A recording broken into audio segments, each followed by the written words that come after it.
दोस्तों नमस्कार। कथरुआल political classes में आपका एक बार फिर से स्वागत है। दोस्तों आज हम बात करेंगे भारत में राजनीतिक दल यानी कि भारत में जो पॉलिटिकल पार्टीज़ हैं उनके बारे में हम जो है बातचीत करेंगे। ठीक है, इसके इस वीडियो में हम जो दो चीज़ों के ऊपर मेन डिस्कशन है हमारा, एक तो जो राजनीतिक दल हैं जिसके अंदर हम एक तो जो हमारे नेशनल पार्टीज़ हैं, ठीक है, नेशनल पार्टी जो हैं उनके बारे में बात करेंगे, और जो स्टेट पार्टी हैं उनके बारे में बात करें कि नेशनल पार्टी कितनी है और कौन कौन सी हैं। नेशनल पार्टीज़ के बारे में हम जो है वो ब्रीफली डिस्कशन करेंगे कि कौन सी पार्टी कब बनी थी, क्या काम करती है, क्या उसके सिंबल हैं, इन चीज़ों के बारे में। स्टेट पार्टीज़ के बारे में हम सिर्फ ये देखेंगे कि वो कैसे उभरती हैं, कब उभरती हैं और क्या कारण है उसके उदय होने के पीछे, और नई एमरजेंस जो चल रही हैं उनके पीछे क्या कारण है। ठीक है, और नेशनल पार्टीज़ और स्टेट पार्टीज़ की हम एक लिस्ट भी आपको प्रोवाइड करवाएंगे। साथ में इसके बाद जो सेकंड टॉपिक पढ़ेंगे हम वो पढ़ेंगे इलेक्टोरल रिफॉर्म का। ठीक है, इलेक्टोरल रिफॉर्म का, ठीक है, इलेक्टोरल रिफॉर्म जो है वो हम पढ़ने वाले हैं। ठीक है, तो ये कुल मिलाकर के हम दो टॉपिक डिस्कशन में लेंगे आज। तो अपनी क्लास को बिना किसी देरी के हम शुरू करते हैं। देखिए, राजनीतिक दल क्या होते हैं, पॉलिटिकल पार्टीज़ क्या होती हैं। मेनली अगर हम डिस्कशन में कभी देखते हैं तो हम ये सोचते हैं कि पॉलिटिकल पार्टी जो है वो इलेक्शन लड़ती हैं और देश में शासन करती हैं। ठीक है, ये बात बिल्कुल ठीक है, वो डिबेट करती हैं, डिस्कशन करती हैं, और शासन संभालने का, देश की सरकार चलाने का काम पॉलिटिकल पार्टीज़ के द्वारा किया जाता है। लेकिन कुछ चीज़ें और भी हैं जिनके बारे में बेसिकली हमें जानना बहुत ज़रूरी है। ठीक है, यहाँ से क्वेश्चन आता भी है, तो आप कई बार क्या होता है कि हम अगर पॉलिटिकली एक्टिव रहते हैं, बातों को समझते हैं, राजनीति को थोड़ा बहुत जानते हैं और समझते हैं, तो हम जो है इन क्वेश्चंस को आराम से ठीक कर लेते हैं। ठीक है, लेकिन फिर भी इसके बारे में कुछ बेसिक चीज़ें जो हैं वो फिर भी जाननी चाहिए, पढ़ना जरूरी होता है हर एक चीज़ के बारे में। राजनीतिक दल का मतलब है, राजनीतिक दल उन व्यक्तियों से संगठित समूह के स्वैच्छिक संघ हैं, यानी कि अपने इच्छा के संघ हैं ये, जो एक राजनीतिक विचार साझा करते हैं। यानी कि कुछ लोगों का एक ऐसा संगठन है जिनके आपस में विचार मिलते हैं। ठीक है, और संवैधानिक साधनों से और राष्ट्रीय हित को बढ़ावा देने के लिए ये काम करते हैं। ये सारे राजनीतिक दल जो है वो काम करते हैं नेशनल इंटरेस्ट में और कॉन्स्टिट्यूशनल फ्रेमवर्क में रह करके काम करते हैं। यानी कि कॉन्स्टिट्यूशन जिस तरीके का होगा उसी तरीके से ये काम करने की बात करेंगे। ठीक है, और उसी तरीके से कॉन्स्टिट्यूशन के माध्यम से ही जो ये सोचते हैं कि हम पॉलिटिकल पावर को हासिल करें। ठीक है, पॉलिटिकल पावर को हासिल करने की ये कोशिश करते रहते हैं। भारत में अगर हम बात करें तो भारत में चुनाव आयोग जो है वो इन राजनीतिक दलों को क्या करता है, वो इनको पंजीकृत करता है। पंजीकृत करने का मतलब है कि इनका नामांकन करता, इनको जो है रजिस्ट्रेशन जो देने का काम करता है वो भारत में कौन करता है, भारत का चुनाव आयोग यानी कि इलेक्शन कमीशन ऑफ इंडिया, ये इनको रजिस्ट्रेशन करने के लिए इसके रिस्पॉन्सिबल है। ठीक है, तो इनके और उनको किस तरीके से दिया जाएगा, इसके कुछ क्राइटेरिया फिक्स करता है कि हम किसी भी पॉलिटिकल पार्टीज़ को नेशनल पार्टी बनाए या स्टेट पार्टी बनाए, उनको उसी तरीके से जो है वो उनका एक क्राइटेरिया होता है। तो वो क्राइटेरिया डिसाइड किया जाता है चुनाव में उनके प्रदर्शन के आधार पे, यानी कि इलेक्शन में उनकी परफॉर्मेंस कैसी है उसके आधार पे ही ये जो है नेशनल पार्टीज़ और स्टेट पार्टीज़ के रूप में जो है इनको रिकॉग्निशन देता है या इनको मान्यता देता है। ठीक है, कुछ और दल भी रह जाते हैं, कुछ और पॉलिटिकल पार्टीज़ भी बच जाती हैं जो उनको ये क्या करता है, उनको सिर्फ रजिस्ट्रेशन का काम करता है, जिनको गैर मान्यता प्राप्त, यानी कि उनको रजिस्टर्ड कर लेता है लेकिन उनको जो है ये रिकॉग्निशन नहीं देता है, उनको मान्यता नहीं देता है। ठीक है, तो यहाँ पे दो ही तरीके हैं कि आप जो है एक इलेक्शन में पार्टिसिपेट करते हैं। इलेक्शन में पार्टिसिपेट से पता चलता है कि आपको कितना वोट मिल रहा है, उसी के अकॉर्डिंग जो है आप स्टेट पार्टी और नेशनल पार्टी आप बन सकते हैं।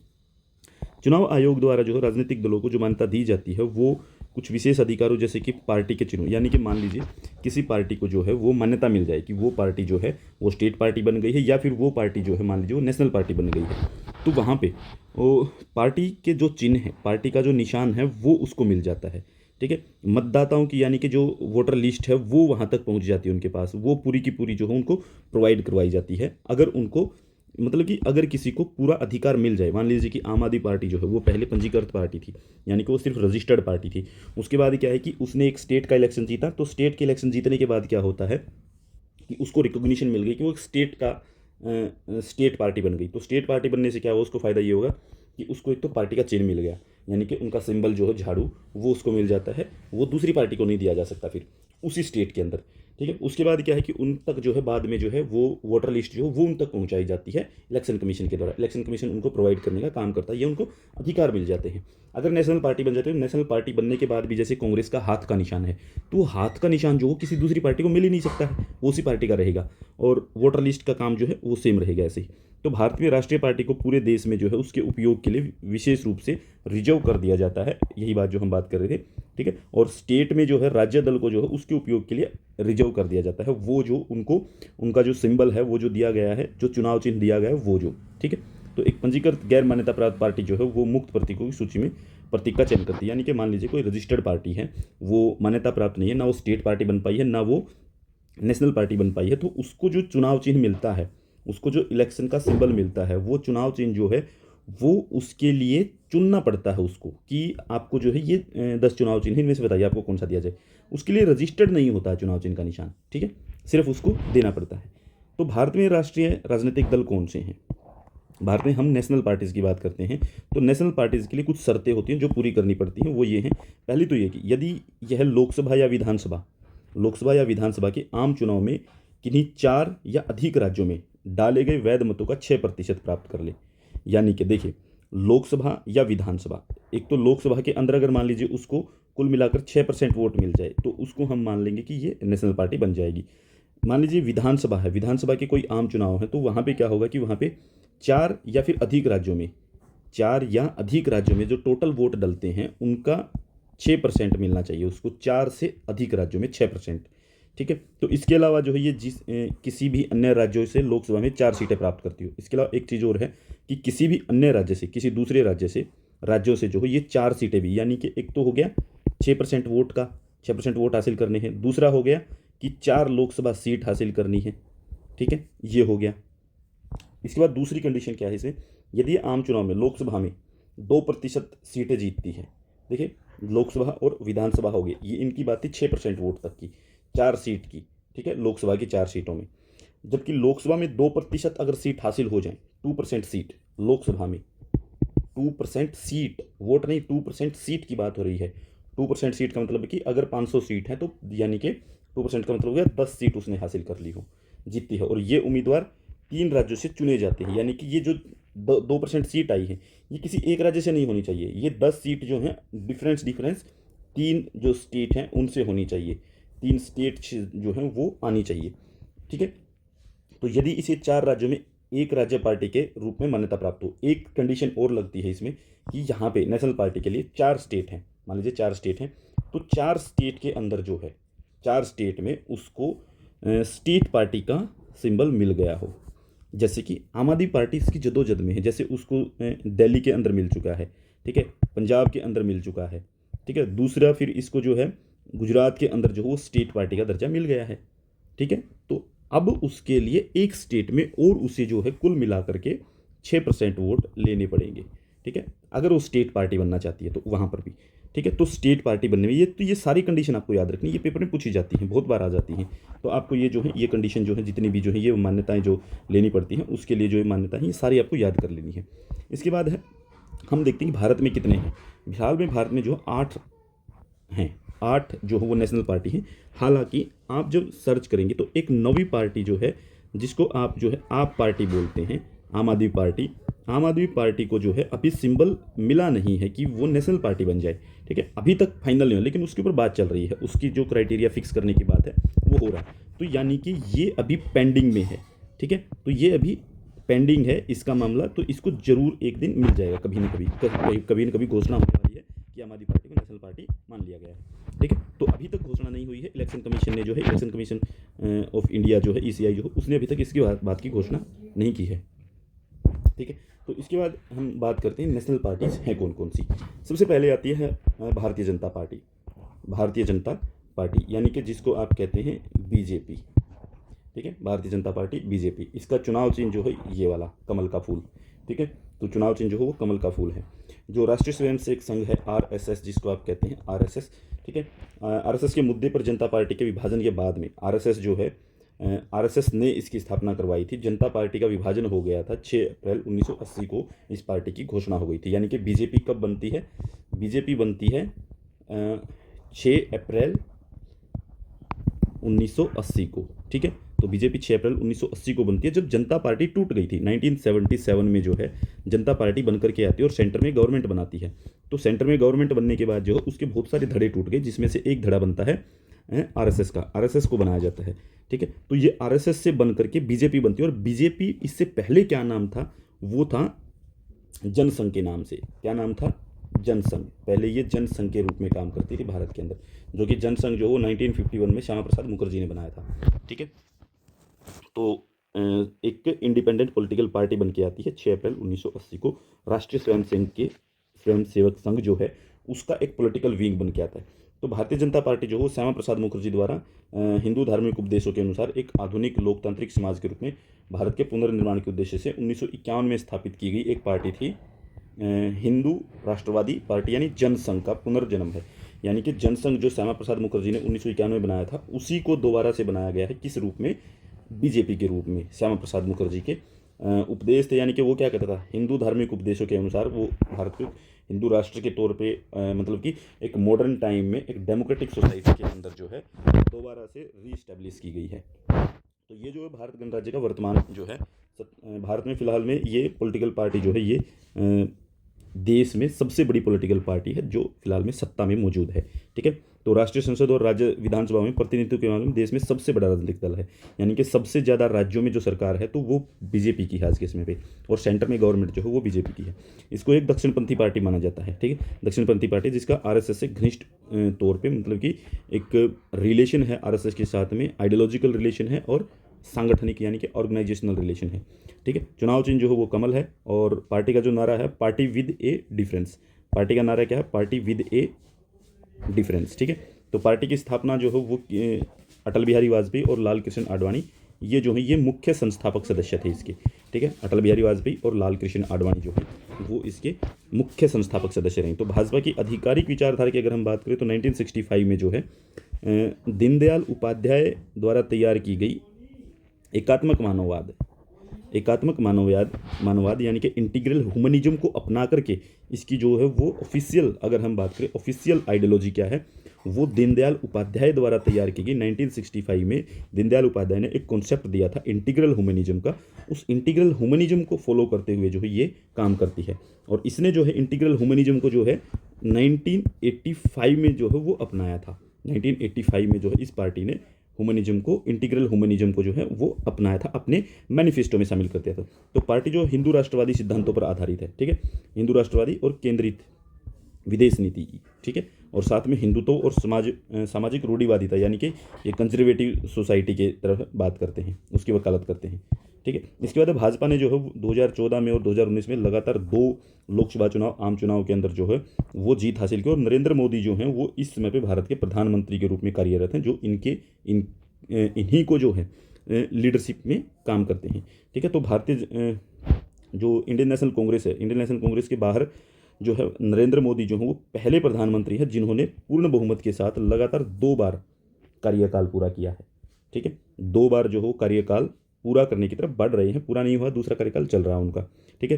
तो 2014 में और 2019 में जो है वो पहले ऐसे गैर कांग्रेसी प्रधानमंत्री हैं जिन्होंने पूर्ण बहुमत हासिल किया है, ठीक है। इससे पहले जो अगर हम बात करें कि गैर कांग्रेसी प्रधानमंत्री कौन बना था, तो वो जैसे पूरे 5 साल करने वाला, तो वो अटल बिहारी वाजपेयी थे जिन्होंने पूरे 5 साल जो हो कार्यकाल किया था गैर कांग्रेसी तौर पे, ठीक है। वैसे अगर हम बात करें कि गैर कांग्रेसी प्रधानमंत्री कौन बना था सबसे पहले, तो वो बने थे 1977 में मोरारजी देसाई, ठीक है। ये आपको याद रख लेनी है सारी चीज़ें।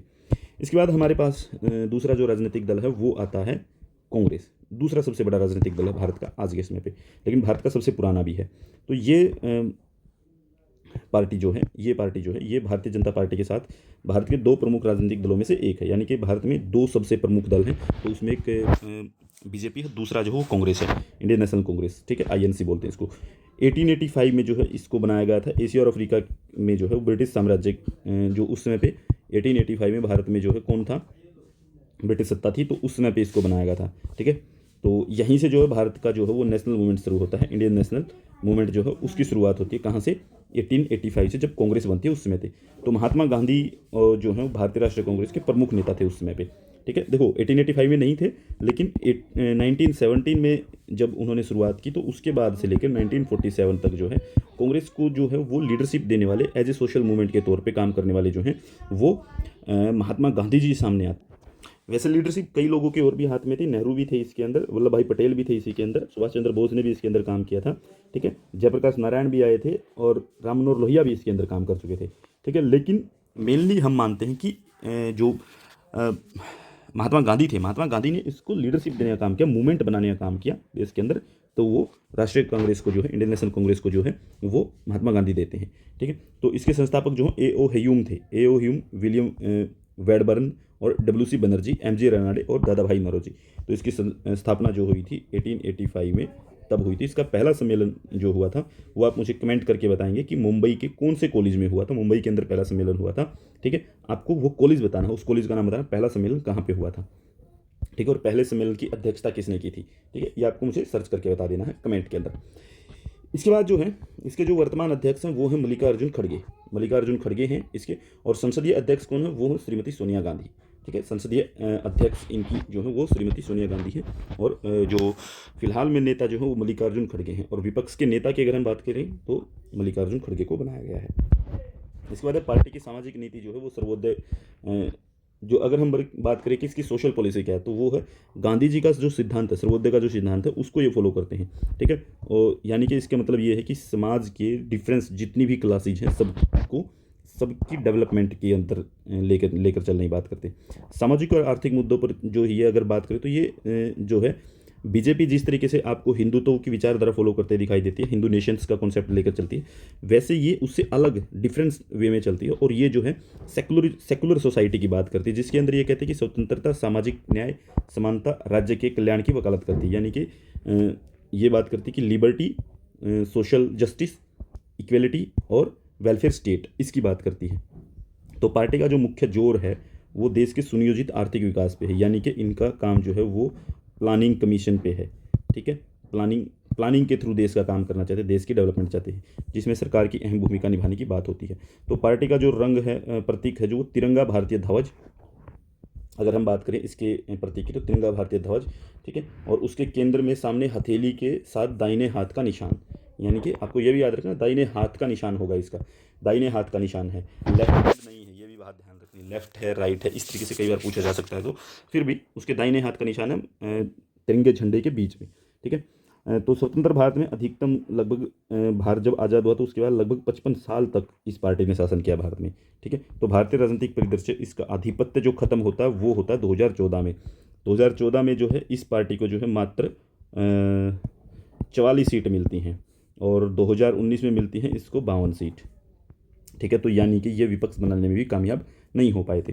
तो अगर हम बात करें कांग्रेस की तरफ से प्रधानमंत्री कौन कौन बने हैं, तो कांग्रेस की तरफ से प्रधानमंत्री बने पंडित जवाहरलाल नेहरू 1947 से 1964, लाल बहादुर शास्त्री 1964 से 1966, इंदिरा गांधी 1966 से 1977 में बनी थी, एक बार बनी, फिर 1980 से 1984 तक, ठीक है। उसके बाद इनका असैसिनेशन हो गया था। राजीव गांधी बने थे 1984 से 1989 तक, और 1991 में जो है राजीव गांधी का असैसिनेशन हो गया। पीवी नरसिम्हा राव 1991 से 1996 तक रहते हैं। डॉक्टर मनमोहन सिंह जो है वो 2004 से 2014 तक रहते हैं कांग्रेस में प्रधानमंत्री के तौर पे, ठीक है। इसके बाद आती है भारतीय कम्युनिस्ट पार्टी सीपीआई जिसको बोलते हैं, सीपीआई, ठीक है। ये जो पार्टी है भारत की सबसे पुरानी कम्युनिस्ट पार्टी है, सबसे पुरानी कम्युनिस्ट पार्टी है, जिसकी स्थापना जो है वो 26 दिसंबर 1925 को हुई थी। चीन और जो सोवियत संघ है उसका वैचारिक उसकी जो उन दोनों के बीच में वैचारिक दरार थी, यानी कि चीन में और सोवियत संघ में, यानी कि जो चाइना है और जो रसिया था, रसिया यानी कि यूएसएसआर जिसको आप कहते हैं, उनके बीच में जो वो आइडियोलॉजिकल डिफरेंसेस थे, उस डिफरेंसेस के कारण जो है वो 1964 में जो है इस पार्टी से, सीपीआई से एक पार्टी अलग होती है, सीपीआईएम, यानी कि सीपीआईएम इस तरीके से मिलेगा, ठीक है। तो सीपीआई से वो पार्टी अलग होती है 1964 में। तो पार्टी का चुनाव चिन्ह जो है, इसका चुनाव चिन्ह जो मकई और दरांती है, यानी कि जो ये आपको चुनाव चिन्ह दिखाई दे रहा है ये इसका चुनाव चिन्ह है, ठीक है। दरांती और मकई यानी हथौड़ा है साथ में। तो पार्टी जो है वो समाजवाद के संसदीय मार्ग के लिए प्रतिबद्ध है, यानी कि ये चाहती है कि सोशलिज्म आए देश के अंदर और संसदीय मार्ग से आए, यानी कि ये चाहते हैं कि संसदीय मार्ग से आए और सोशलिज्म आए देश के अंदर।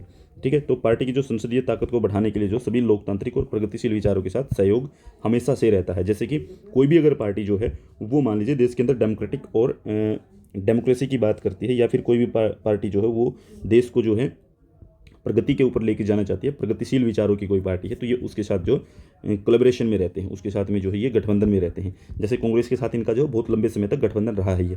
तो पार्टी की स्थापना जो है एस.वी. घाटे, हसरत मोहानी और एम सिंगारावल्लू इन लोगों ने की थी। ठीक है, इसकी पार्टी की स्थापना 2019 में जो भारतीय निर्वाचन आयोग ने जो है कम्युनिस्ट पार्टी से सीपीआई से जो है एक कारण पूछा है कि उसको राष्ट्रीय पार्टी का दर्जा क्यों दिया जाए।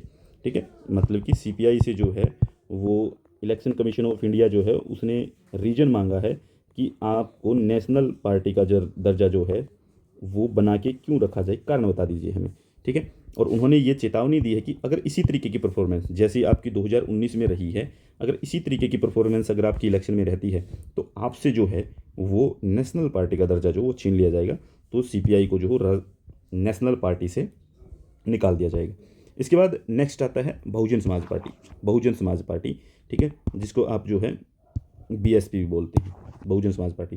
तो पार्टी बहुजन समाज पे आधारित है। अनुसूचित जाति, अनुसूचित जनजाति और पिछड़ी जातियां जो हैं और जो माइनॉरिटीज़ हैं, रिलीजियस माइनॉरिटीज़ हैं, उनको शामिल करके, ठीक है, सत्ता में प्रतिनिधित्व को सुरक्षित करना चाहती है।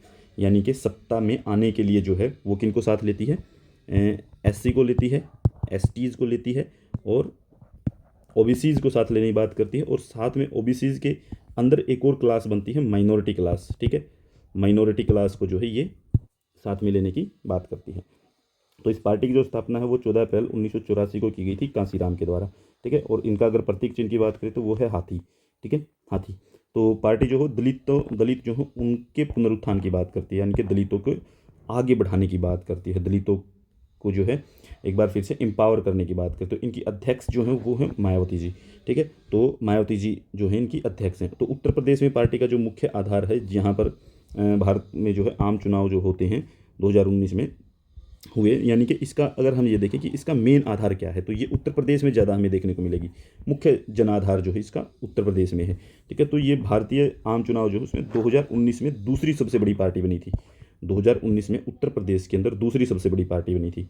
ठीक है, पार्टी जो वो गौतम बुद्ध को, बी आर अम्बेडकर को और नारायण गुरु के दर्शन से प्रेरित है। यानी कि बी आर अम्बेडकर को, गौतम बुद्ध को, नारायण गुरु जो है उनकी फिलोसफी से प्रभावित है। इनकी विचारधारा जो वो सामाजिक परिवर्तन, बहुजन समाज की इकोनॉमिक इमेंसिपेशन की बात करते हैं ये। ठीक है, किसके, बहुजन समाज और सामाजिक परिवर्तन के लिए। ठीक है, इससे आगे चलती है एनसीपी, शरद पवार की पार्टी, एनसीपी। ठीक है, जो महाराष्ट्र में मुख्यतः काम करती है। एनसीपी जो भारतीय राष्ट्रीय कांग्रेस के विभाजन से, यानी कि इंडियन नेशनल कांग्रेस से अलग होकर के 1999 में एक पार्टी स्थापित की गई थी। इसके संस्थापक जो हैं वो शरद पवार हैं, पीएस संगमा हैं और साथ में तारिक अनवर, ये 3 लोग जो हैं इसमें शामिल होते हैं। तो पार्टी का चुनाव चिन्ह जो है वो घड़ी है, ये वाली जो घड़ी दिखाई दे रही, ये वाली इसकी घड़ी है। तो पार्टी के संस्थापक सिद्धांत जो है वो क्या है वो देख लेते हैं। ये कहते हैं कि भारतीय गणराज्य के समतावादी, यानी कि बराबरी की बात करने वाले, धर्मनिरपेक्ष लोकाचार पर जोर देने के साथ जो ये नेशनलिज्म की ताकत को मजबूत करने की कोशिश करते हैं। यानी कि ये जो है साथ में इक्वलिटी की बात करते हैं, सेकुलरिज्म की बात करते हैं और जो साथ में ये नेशनलिज्म की बात करते हैं। फिर जैसे जो फेडरलिज्म है, फेडरलिज्म को मजबूत बनाकर देश की एकता अखंडता को बनाए रखने की बात करते हैं। ठीक है, समानता और सामाजिक न्याय पर विशेष जोर दिया जाएगा इसके अंदर, कि हम जो है इक्वलिटी और सोशल जस्टिस जो है उसके ऊपर जो है विशेष फोकस बनाकर रखेंगे। और जो आत्मनिर्भरता है उसके माध्यम से जो है हम इकोनॉमिक डेवलपमेंट की बात करेंगे। फिर पार्टी का जो प्राथमिक आधार जो है वो महाराष्ट्र राज्य में है। संस्थापक के रूप में जो भारतीय राजनीति में सर्वोत्तम स्तर के राजवंश वाली पार्टी मानी जाती है। यानी कि सर्वोत्तम स्तर का राजवंश, अगर हम बात करें कि इसके अंदर अगर हम किसी को कहें कि ये इसका साथ हो सकता है, तो वो इसमें ज़्यादातर जो है इसके परिवार के लोग ही रहते हैं। ठीक है, शरद पवार के पास जो अपने परिवार के कई सदस्य हैं, जैसे अजीत पवार पार्टी में प्रमुख पद पर बने हुए हैं। इसके बाद है भारतीय कम्युनिस्ट पार्टी, मार्क्सवादी, जो 1964 में सीपीआई से अलग हुई थी। इसी को बोलते हैं सीपीआईएम। ये भी नेशनल पार्टी है। ठीक है, इसका सिंबल आपको दिखाई दे रहा है, कैसा है, सेम टू सेम है, उसमें बस ये तारे नहीं थे, इसमें ये तारे हैं। ठीक है, इसमें ये तारे हैं। 1964 में भारतीय कम्युनिस्ट पार्टी से अलग हुई थी। ठीक है, और इसकी स्थापना जो है EMS नंबूद्रीपाद और AK गोपालन, इन लोगों ने मिलकर की थी। पार्टी का चुनाव चिन्ह जो है वो हथौड़ा है, दरांती है और सितारे हैं। ठीक है। 2018 में केरल राज्य में सरकार ने अग्रणी पार्टी, 2018 में केरल राज्य के अंदर जो है ये मेन भूमिका ही पार्टी है और इनकी सरकार भी है। इसी ने जो है CPIM ने जो है वो पश्चिम बंगाल में जो है 1977 से लेकर के 2005 तक शासन किया है। ठीक है। और इन्होंने ही जो है 25 साल तक त्रिपुरा में शासन किया है, इसी पार्टी ने लगातार 25 साल। केरल में ये बने हुए हैं, केरल में अभी भी इनकी सरकार है। केरल में जो है लगातार दूसरी बार अब फिर से सरकार बनी है। इससे पहले कांग्रेस थी और उससे पहले भी यही रहे हैं। ठीक है। बीच में एक बार कांग्रेस आई। तो 2019 के आम चुनाव में माकपा ने जो है, ये मार्क्सिस्ट भारतीय कम्युनिस्ट पार्टी जिसको आप बोलते हैं, मार्क्सवादी कम्युनिस्ट पार्टी इसको कहा जाता है, देश में जो 65 सीटों में से केवल 3 पर जीत हासिल की, यानी कि इन्होंने कुल मिलाकर के 65 सीटों पर इलेक्शन लड़ा 2019 में। ठीक है। तो यहाँ पे मात्र कितनी सीटें मिल पाई इनको? 3 सीटें मिल पाई। माकपा ने किसानों और मजदूरों के साथ गठबंधन के सामने संयुक्त मोर्चे की रणनीति अपनाई है, यानी कि किसान और मजदूर इन दोनों को जोड़ करके एक जो ये एक संयुक्त मोर्चा बनाते हैं, उससे इलेक्शन लड़ते हैं। तो इनकी विशेषता जो वो कट्टरपंथी लोकतांत्रिक दल के रूप में है, यानी कि ये जो है कट्टरपंथी डेमोक्रेटिक पार्टी जो है वो हो सकती है, क्योंकि ये लोकतांत्रिक संस्थाओं के संरक्षण पर जोर देती है। ये पार्टी जो है ज़्यादातर किस पे जोर देगी? ये पार्टी जोर देगी जो डेमोक्रेटिक इंस्टीट्यूशन है उनको ऑटोनमस बनाने के ऊपर, कि वो अपना काम करते रहें। फिर है अखिल भारतीय तृणमूल कांग्रेस, TMC। ठीक है। ऑल इंडिया तृणमूल कांग्रेस भी बोल सकते हैं इसको। ठीक है। इसको ऑल इंडिया तृणमूल कांग्रेस भी कह सकते हैं। TMC पार्टी जो है वो यहाँ पे काम करती है, तृणमूल कांग्रेस। ममता बनर्जी इसकी सबसे बड़ी लीडर हैं। ठीक है। 2019 के आम चुनाव हुए थे जो, उसमें 22 सीटों के साथ जो है पार्टी ज़्यादातर पूरे पश्चिम बंगाल में सक्रिय तौर पे काम करती है। ठीक है। और लोकसभा में 5वीं सबसे बड़ी पार्टी थी।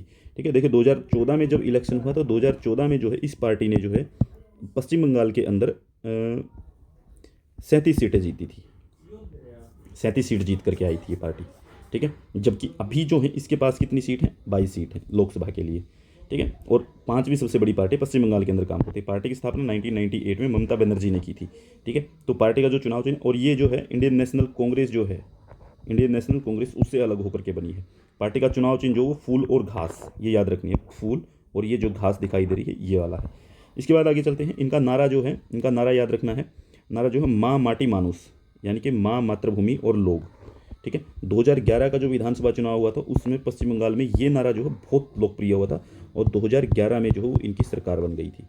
ठीक है। यानी कि इनकी सरकार कब कब बनती है? 2005 में बनी है, 2011 में बनी है, 2011 में एक बार बनी थी। उसके बाद इनकी सरकार जो है 2016 में बनती है और 2021 में एक बार फिर से जो है ये सरकार बनाते हैं। तो 3 बार लगातार सरकार बनी, 11, 16 और 21, लगातार तीसरी बार ये सत्ता में आई है।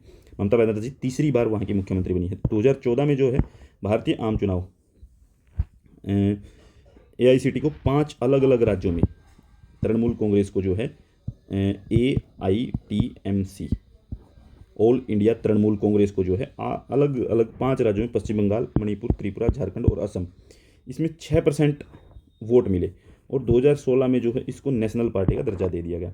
लेकिन 2019 के भारतीय आम चुनाव के बाद जो भारतीय निर्वाचन आयोग द्वारा राष्ट्रीय पार्टी के रूप में पार्टी के दर्जे की समीक्षा की जा रही है कि ये रहेगी या नहीं रहेगी। लेकिन इसने काफ़ी काम किया है, काफ़ी जगहों पे इसने जो है वो वोटिंग की है। TMC ने जो है पीछे कई राज्यों में इलेक्शन लड़ा है, जैसे कि अभी पीछे जो बात हुई त्रिपुरा में इसने इलेक्शन लड़ा था। ठीक है। असम में भी ये इलेक्शन लड़ चुकी है और मेघालय में भी इसने इलेक्शन लड़ा है और नागालैंड में भी इलेक्शन लड़ा है। ठीक है। तो यहाँ पे हर जगह पे इनकी परफॉर्मेंस ठीक ठाक दिख रही है। ठीक है। नेशनल पीपुल्स पार्टी जो है NPP नई पार्टी आई है, National People's Party NPP। Party का जो प्रभुत्व वो मेघालय राज्य में है, मेघालय राज्य के अंदर है। फिलहाल में ये कल जो इलेक्शन का रिजल्ट आया है NPP का, नेशनल पीपुल्स पार्टी का, इसके अंदर इसको कुल मिलाकर के 24 सीट मिली है। ठीक है। और ये प्लस बीजेपी की 5 या 6 सीट आई हैं, तो उनको मिलाकर के जो है ये सरकार बना सकते हैं। 30+ करनी पड़ेंगी इनको, 31 सीट करनी है। तो हो सकता है कि ये दोनों मिलकर के सरकार बनाए वहाँ पे, हालांकि इन्होंने पिछली बार सरकार बनाई थी। तो इस पार्टी की जो स्थापना है PS संगमा राष्ट्रीय कांग्रेस पार्टी से, यानी कि इंडियन नेशनल कांग्रेस से अलग होने के बाद की थी। इंडियन नेशनल कांग्रेस से अलग होकर के मेघालय में इन्होंने अपनी पार्टी बताई है NPP। 6 जनवरी 2003 को जो पार्टी की स्थापना की गई थी और पार्टी का जो चुनाव चिन्ह है वो पुस्तक है, क्योंकि उनका मानना है कि केवल साक्षरता और शिक्षा ही समाज के कमजोर वर्गों को सशक्त बना सकती है।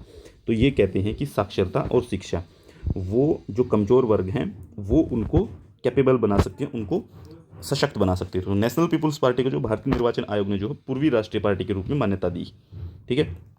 यानी कि पूर्व के अंदर वहाँ पे इसने कई राज्यों में जो अच्छी बढ़त हासिल की है, यानी कि पूर्वोत्तर की पहली क्षेत्रीय पार्टी है, यानी कि पूर्वोत्तर की पहली क्षेत्रीय पार्टी है जिसने कि नेशनल पार्टी का दर्जा हासिल किया। तो ये आपको याद रखना है, एनपीपी है वो, ठीक है, क्योंकि उसने अरुणाचल प्रदेश की जो विधानसभा है उसके आम चुनाव में 16.55% यानी कि वैध मत जितने वोट डाले गए उसका 6% से अधिक मतदान हासिल किया है, ठीक है। इसके अलावा विधानसभा में जो है वो 5 सीटें भी जीती हैं इसने, इसलिए 7 जनवरी 2019 को जो है इसको नेशनल पार्टी का दर्जा दे दिया गया है, ठीक है। इसके अलावा एक पार्टी और रहती है हमारे, जो आम आदमी पार्टी रहती है, वो बाद में करवाऊंगा, ठीक है। आप पार्टी जिसको आप बोलते हैं, ठीक है, अरविंद केजरीवाल जिसके अध्यक्ष सुप्रीमो हैं, वो पार्टी के ऊपर भी बात करें, झाड़ू का निशान है उनका, बाद में बात करते हैं। अभी चल रहे हैं हम आगे भारत में राज्य राजनीतिक दल, यानी कि हम स्टेट पार्टीज़ की अब बात करेंगे। तो भारत में एक राज्य में जो है राज्य पार्टी के रूप में पहचानी जाने वाली पार्टी को जो हो कई ये शर्तें होनी चाहिए उसके पास। अगर कोई एक राज्य पार्टी बनती है तो उसके पास ये शर्तें होनी चाहिए।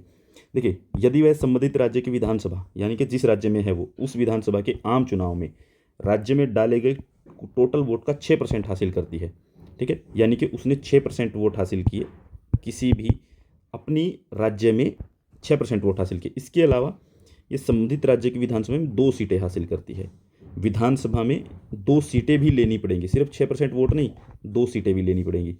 या फिर इसके अलावा दूसरी कंडीशन क्या है, यदि उसे संबंधित राज्य से लोकसभा के आम चुनाव में, यानी कि संबंधित राज्य के अंदर जिस राज्य में है वो उस राज्य के लोकसभा चुनाव में डाले गए वोट का 6% प्राप्त होता है, यानी कि डाले गए वोट का 6% लोकसभा के चुनाव में उस राज्य के अंदर, ठीक है। इसके अलावा यह संबंधित राज्य से लोकसभा में 1 सीट भी जीतती हो।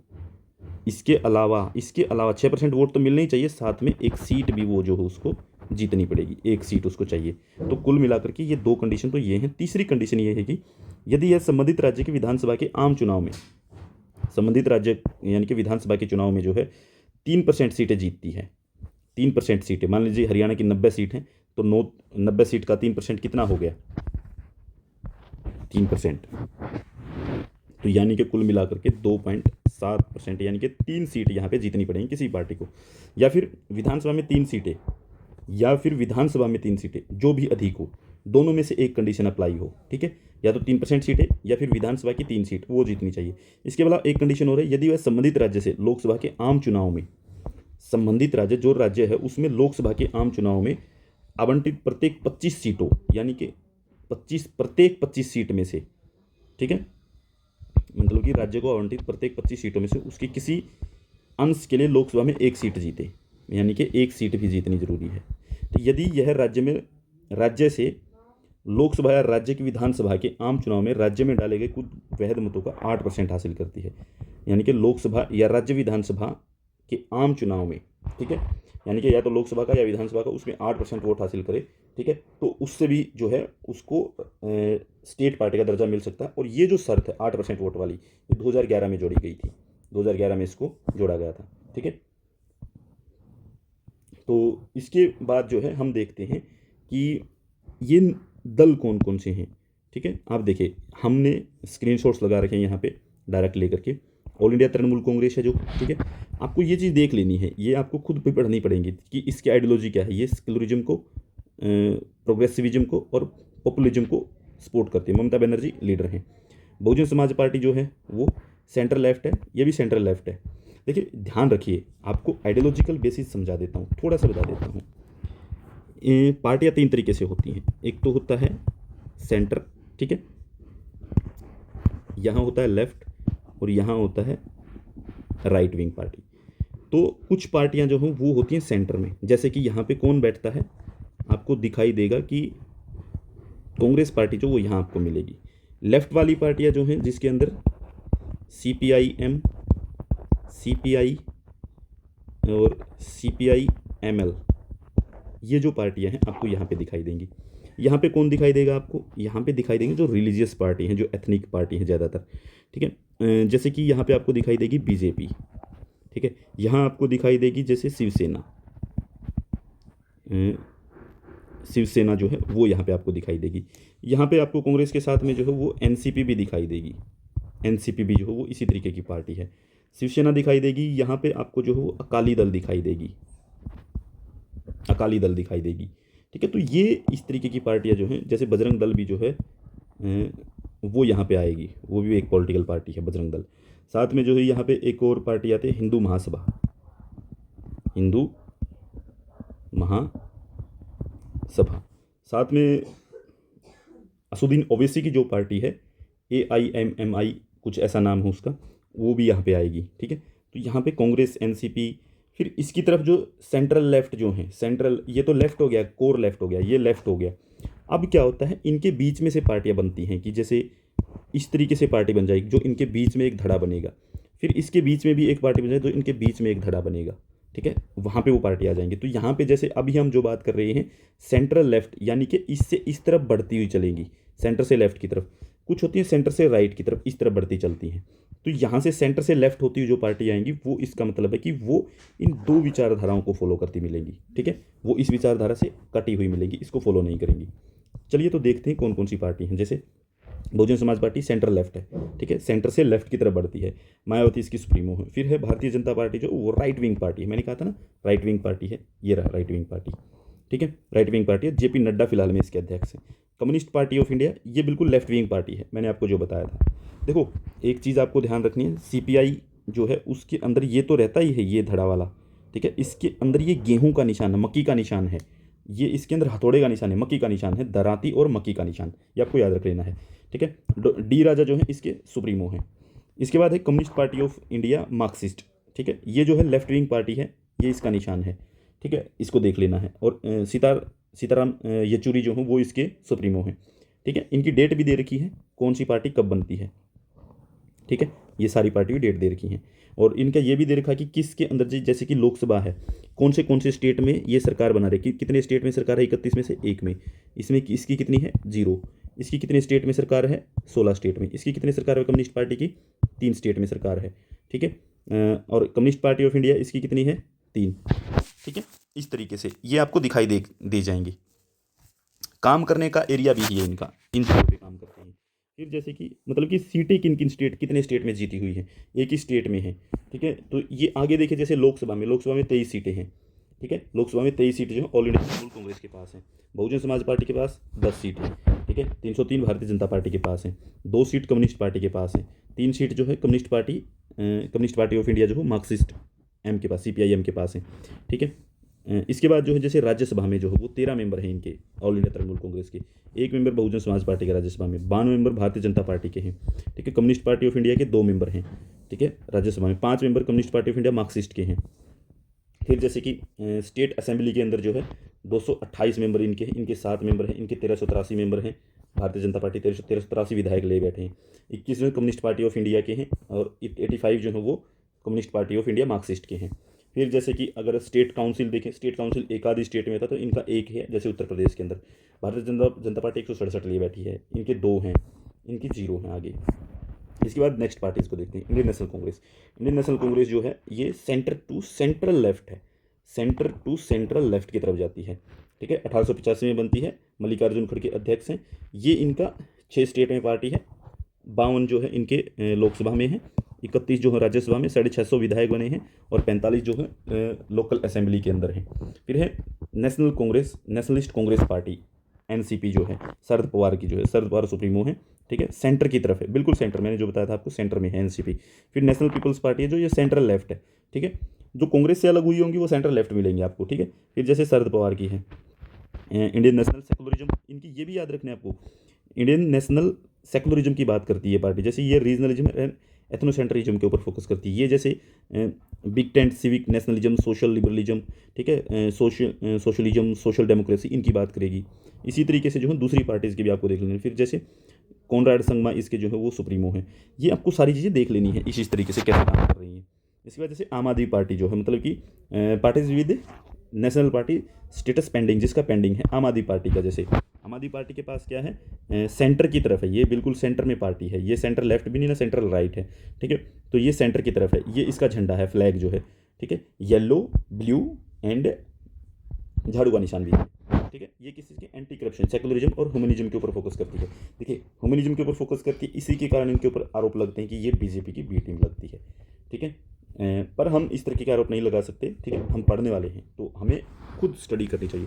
2012 में बनते 11 साल हो गए, अरविंद केजरीवाल सुप्रीमो हैं, 2 स्टेट में सरकार बना रखी है, लोकसभा में कोई मेंबर नहीं है, राज्यसभा में 10 मेंबर हैं, 161 जो हैं इनके पास जो विधायक है देश के अंदर, और स्टेट काउंसिल में कोई नहीं है, ठीक है। तो ये था इनका टोटल डेटा। अब भारत में हम बात करते हैं स्टेट पार्टीज़ के बारे में। अभी तक हमने बात की थी रीजनल पार्टीज़ के बारे में, स्टेट पार्टीज़ पे आ जाते हैं। स्टेट पार्टीज़ क्या काम करती हैं, क्षेत्रीय दल बनते कैसे हैं, उनकी डेवलपमेंट कैसे होती है, इसके बारे में बात करते हैं, ठीक है। तो देखिए, डेमोक्रेसी जो है, लोकतंत्र में राजनीतिक दल जो है वो विभिन्न मुद्दों पर अलग अलग विचार रखते हैं, ठीक है। उनको एकत्रित करके बनते भी हैं, ठीक है। तो उन्हें सरकार के समक्ष जो प्रस्तुत करने के लिए समाज में एक एजेंसी प्रदान करते हैं, यानी कि देश के अंदर बहुत सारे मुद्दे होते हैं, पॉलिटिकल मुद्दे होते हैं, उन पॉलिटिकल मुद्दों को जो है पॉलिटिकल पार्टी जो है वो लेकर के जाती हैं और सोसाइटी में वो काम करती है एक इंस्टीट्यूशन का जो मुद्दे उठाएगी, ठीक है। तो ये मुद्दे किस तरीके से उठेंगे, अपने जनप्रतिनिधियों के माध्यम से, जो रिप्रेजेंटेटिव हैं उनके माध्यम से जाएंगे। तो ये रिप्रेजेंटेशन का भी काम करती है। और इससे क्या है, ये पार्टी क्या है, जिम्मेदार सरकार को बनाती भी, एक रिस्पॉन्सिबल गवर्नमेंट का भी, एक रिस्पॉन्सिबल गवर्नमेंट बनाने का भी काम करती है पॉलिटिकल पार्टी। जिससे क्या है कि सरकार का समर्थन कर सकती हैं, ठीक है। सरकार का समर्थन करने से रोक सकती हैं, नीतियाँ बनाने से रोक सकती हैं, नीतियाँ बनवा सकती हैं, नीतियों को सही ठहरा सकती हैं, उनका विरोध कर सकती हैं, ठीक है। उसके लिए एक पूरा मैकेनिज्म तैयार करती हैं, ठीक है। तो भारत में जो है हम देख ही रहे हैं कि भारत में क्या है, वो मल्टी पार्टी सिस्टम, बहुदलीय व्यवस्था है। तो इसलिए जो है हर एक जगह पे आपको बहुत सारी पार्टियां मिलेंगी।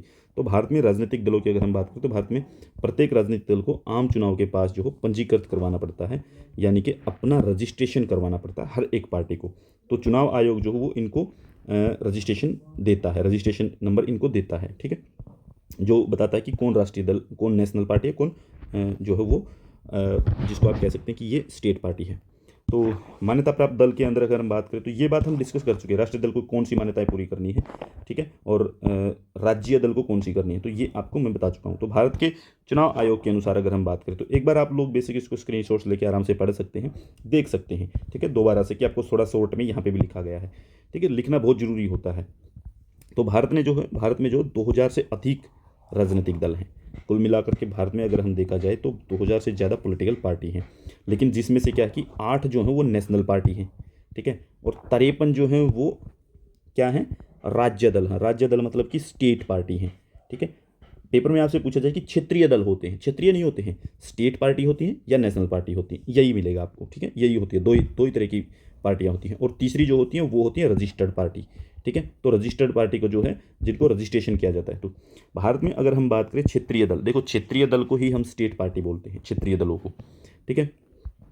मतलब कि भारत में 8 दल हैं जिनका हमने नाम देख लिया है सारी की सारी पार्टियों की, ठीक है। तो देश के अधिकांश प्रमुख दलों को चुनाव आयोग द्वारा जो है, बहुत से बड़े बड़े दल हैं, बहुत सी बड़ी बड़ी पार्टियां हैं, उनको बहुत सारे को जो है हमारा जो इलेक्शन कमीशन है, इलेक्शन कमीशन ऑफ इंडिया जो है वो स्टेट पार्टी का दर्जा देता है, स्टेट पार्टीज़ के अंदर उनको क्लासीफाई करता है, उनको डिवाइड करके रखता है, जिनको हम क्या कहते हैं, क्षेत्रीय दलों के रूप में जानते हैं, ठीक है।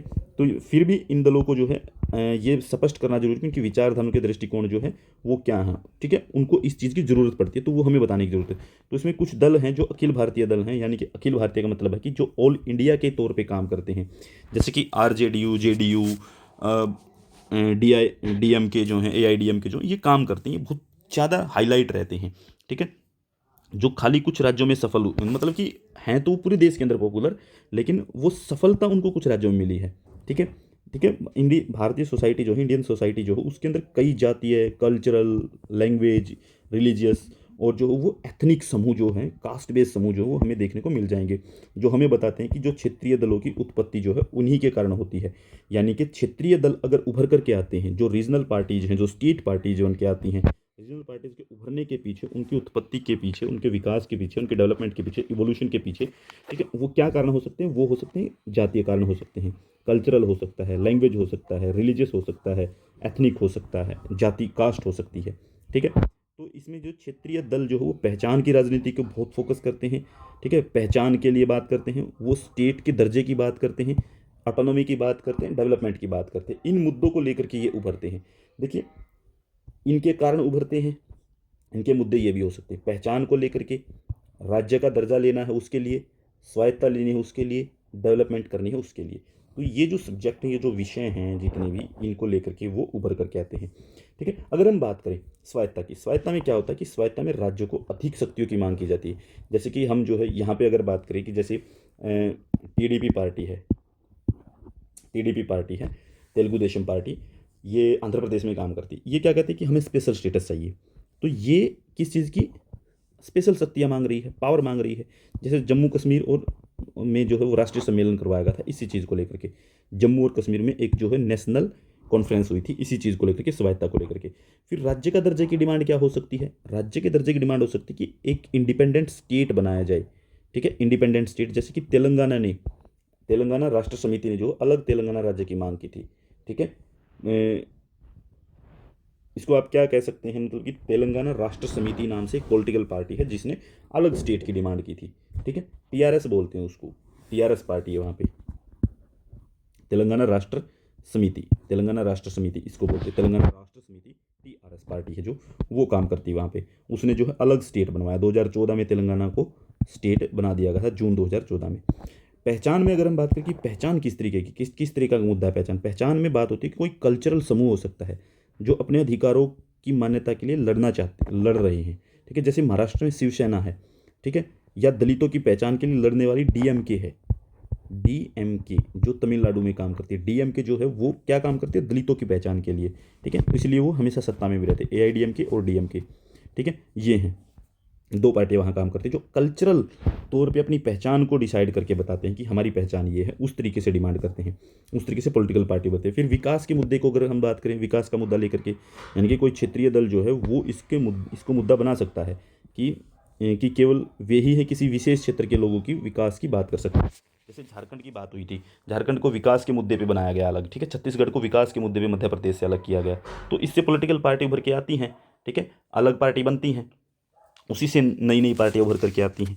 ठीक है, तो कभी कभी क्या है कि क्षेत्रीय दल जो है वो चुनावी फायदे के लिए जो है इन्हीं चीज़ों को, सांस्कृतिक विशिष्टताओं को जो है अपना आधार बना लेते हैं अपनी लड़ाई का। ठीक है, बहुत सारी पॉलिटिकल पार्टी करती हैं ऐसा। जैसे कि पिछले चुनाव में आपको देखने को मिला होगा, ममता बनर्जी ने क्या कहा कि बाहर का व्यक्ति है, बाहर के लोग शासन कैसे कर सकते बंगाल में आके। इसलिए बीजेपी को बड़ा नुकसान उठाना पड़ा। बीजेपी टक्कर में दिख रही थी, लेकिन अंत में क्या है कि ममता बनर्जी को इतना फ़ायदा हो गया उस चीज़ का कि जो 200 जिसके पास जो है वो 211 सीटें थी, वो बढ़ करके 216 पे जा पहुंची। 216 सीटें जो हैं वो उसके पास आ गई। ठीक है, तो बढ़ करके 216 सीट पे जो है वो जा पहुंची। तो 216 सीट जो है वो उसके हिस्से में आ गई थी। ठीक है, तो क्षेत्रीय पार्टी का अगर हम विकास की बात करें, क्षेत्रीय पार्टी कौन सी है? देखिए, क्षेत्रीय पार्टी, रीजनल पार्टीज़ की डेवलपमेंट कैसे होती है।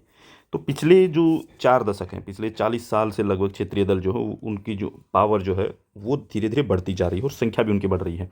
तो इसने जो भारत की जो संसद है, भारत की जो पॉलिटिक्स है, उसको बहुत प्रभावित कर दिया है और उसको जो है वो डाइवर्स बना दिया है। भारतीय पॉलिटिक्स को, इंडियन पॉलिटिक्स को जो है उसके अंदर डाइवर्सिटी पैदा कर दी है। और जो क्षेत्रीय आकांक्षाएँ, महत्वाकांक्षाएँ जो हैं उनको पूरा करने के लिए जो है ये जो रीजनल पार्टी हैं इनका उदय हो रहा है। ठीक है, ये एमरजेंस करके आ रही है। आप लोग देखेंगे डेट निकाल करके सारी पार्टियों की कि टीएमसी कब बनती है, आरजेडी कब बनती है, जेडीयू कब बनती है, आईएनएलडी कब बनती है, जेजेपी कब बन रही है।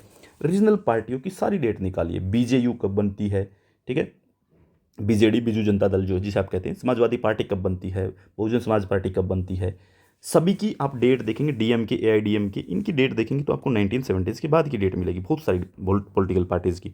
ठीक है, तो यहाँ पे होता क्या है कि कोई भी राष्ट्रीय दल जो अपने, इनका प्रभाव देखिए, प्रभाव कितना हो गया कि इनका प्रभाव इतना हो गया है कि लोकसभा में कोई भी पार्टी जो है वो अपने दम पर सरकार नहीं बना पा रही है, सेंटर में गवर्नमेंट। तो इसी के कारण जो गठबंधन की राजनीति शुरू होती है रीजनल पार्टीज़ के उभरने से। तो क्षेत्रीय दलों ने जो 1989 से जो गठबंधन राजनीति में बड़ी भूमिका निभाई है। 1989 से लेकर के 2014 तक जो है जो फेज चला है, ये जो 25 साल हैं, इन 25 सालों के अंदर जो है बड़ा खेल किया है रीजनल पार्टीज़ ने। ठीक है, सरकार अपना बहुमत हासिल करने में विफल रही है। इसके बाद जो है ये क्षेत्रीय राजनीतिक दलों के कारण, जो रीजनल पार्टीज हैं उनके कारण जो है पार्टी प्रणाली जो हमारी पार्टी प्रणाली जो है वो संघीयकृत किया गया है, यानी कि फ़ायदा भी हुआ है हमने जो है पॉलिटिकल पार्टीज ने फ़ायदा भी किया है बहुत सारा, ठीक है। फ़ायदा ये हुआ है कि हम जो है संघीयकृत हो गए, यानी कि फेडरल स्ट्रक्चर मजबूत हुआ है, ठीक है। केंद्र की जो समस्याएं हैं उनका समाधान करने के लिए शुरू किया गया, केंद्र ने समस्याओं का समाधान किया, रीजनल आवाज़ उठनी शुरू हुई है, आवाज़ के माध्यम से उनकी आकांक्षाएं जो दबा दी जाती थी वो अब उठना शुरू हो गई हैं।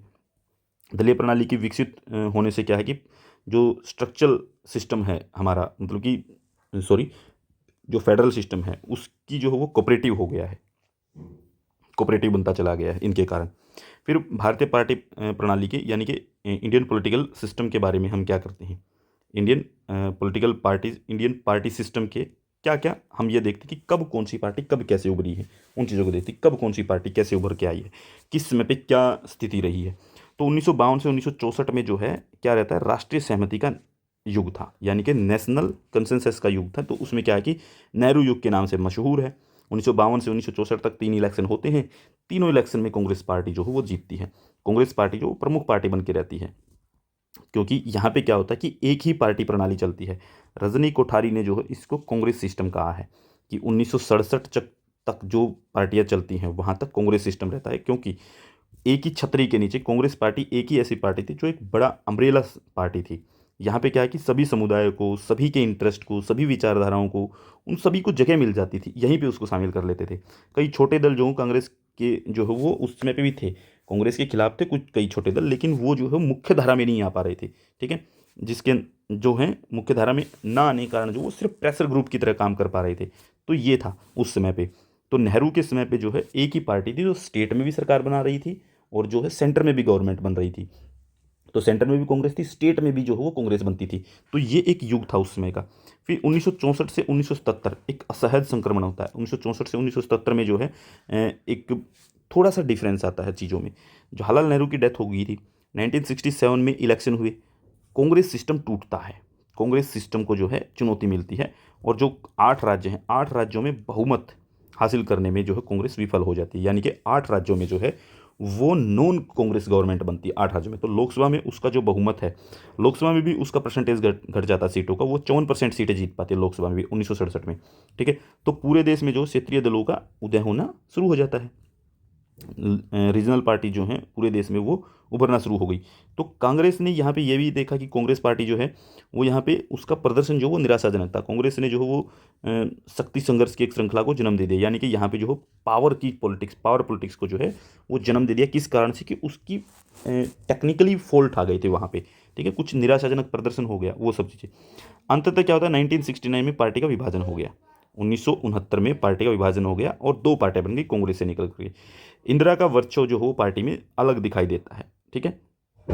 और इंदिरा जो है, इंदिरा गांधी जो है वो पार्टी में भी दिखाई दे रही है और सरकार में भी दिखाई दे रही है, यानी कि पार्टी के ऊपर भी होल्ड है और गवर्नमेंट के ऊपर भी होल्ड जो वो इंदिरा गांधी का हो गया 1969 के अंदर, ठीक है। हालांकि ये था कि गुजरात में जो मोरारजी देसाई जो हैं और बिहार में जो है जेपी, जयनारायण प्रकाश, ये 2 मिलकर के आंदोलन करते हैं, दोनों के सफल आंदोलन रहते हैं, जो कि कांग्रेस के भ्रष्टाचार के खिलाफ थे और मनमानी शासन के खिलाफ चलते हैं, ठीक है।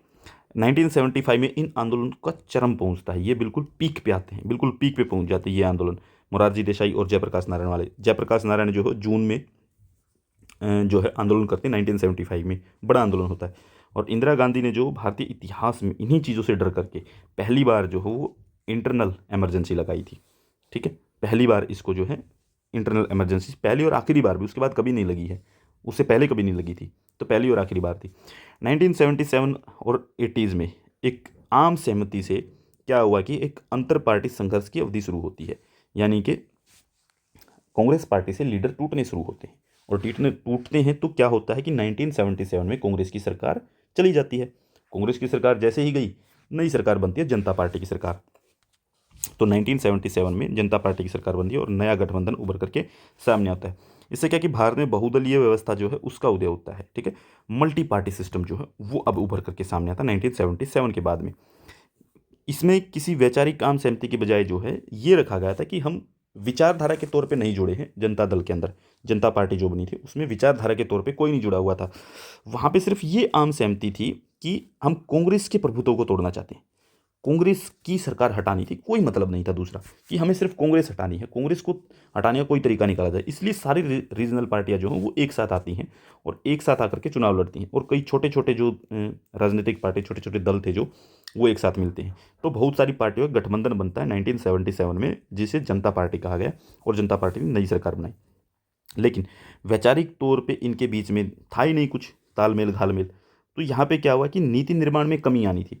तो इसके कारण जो जनता पार्टी का पतन हो गया, जनता पार्टी टूट गई, क्योंकि बहुत सारी पार्टियां, बहुत सारे मुद्दे, बहुत सारी महत्वाकांक्षाएं वो जुड़ गई। तो उसके कारण क्या कि पूरी कर पाना मुश्किल। तो इसलिए जो जनता पार्टी 1980s में जो है टूट जाती है और सरकार गिर जाती है। 1980s में एक बार फिर से इलेक्शन हुआ और दोबारा से कौन आ गई सत्ता में?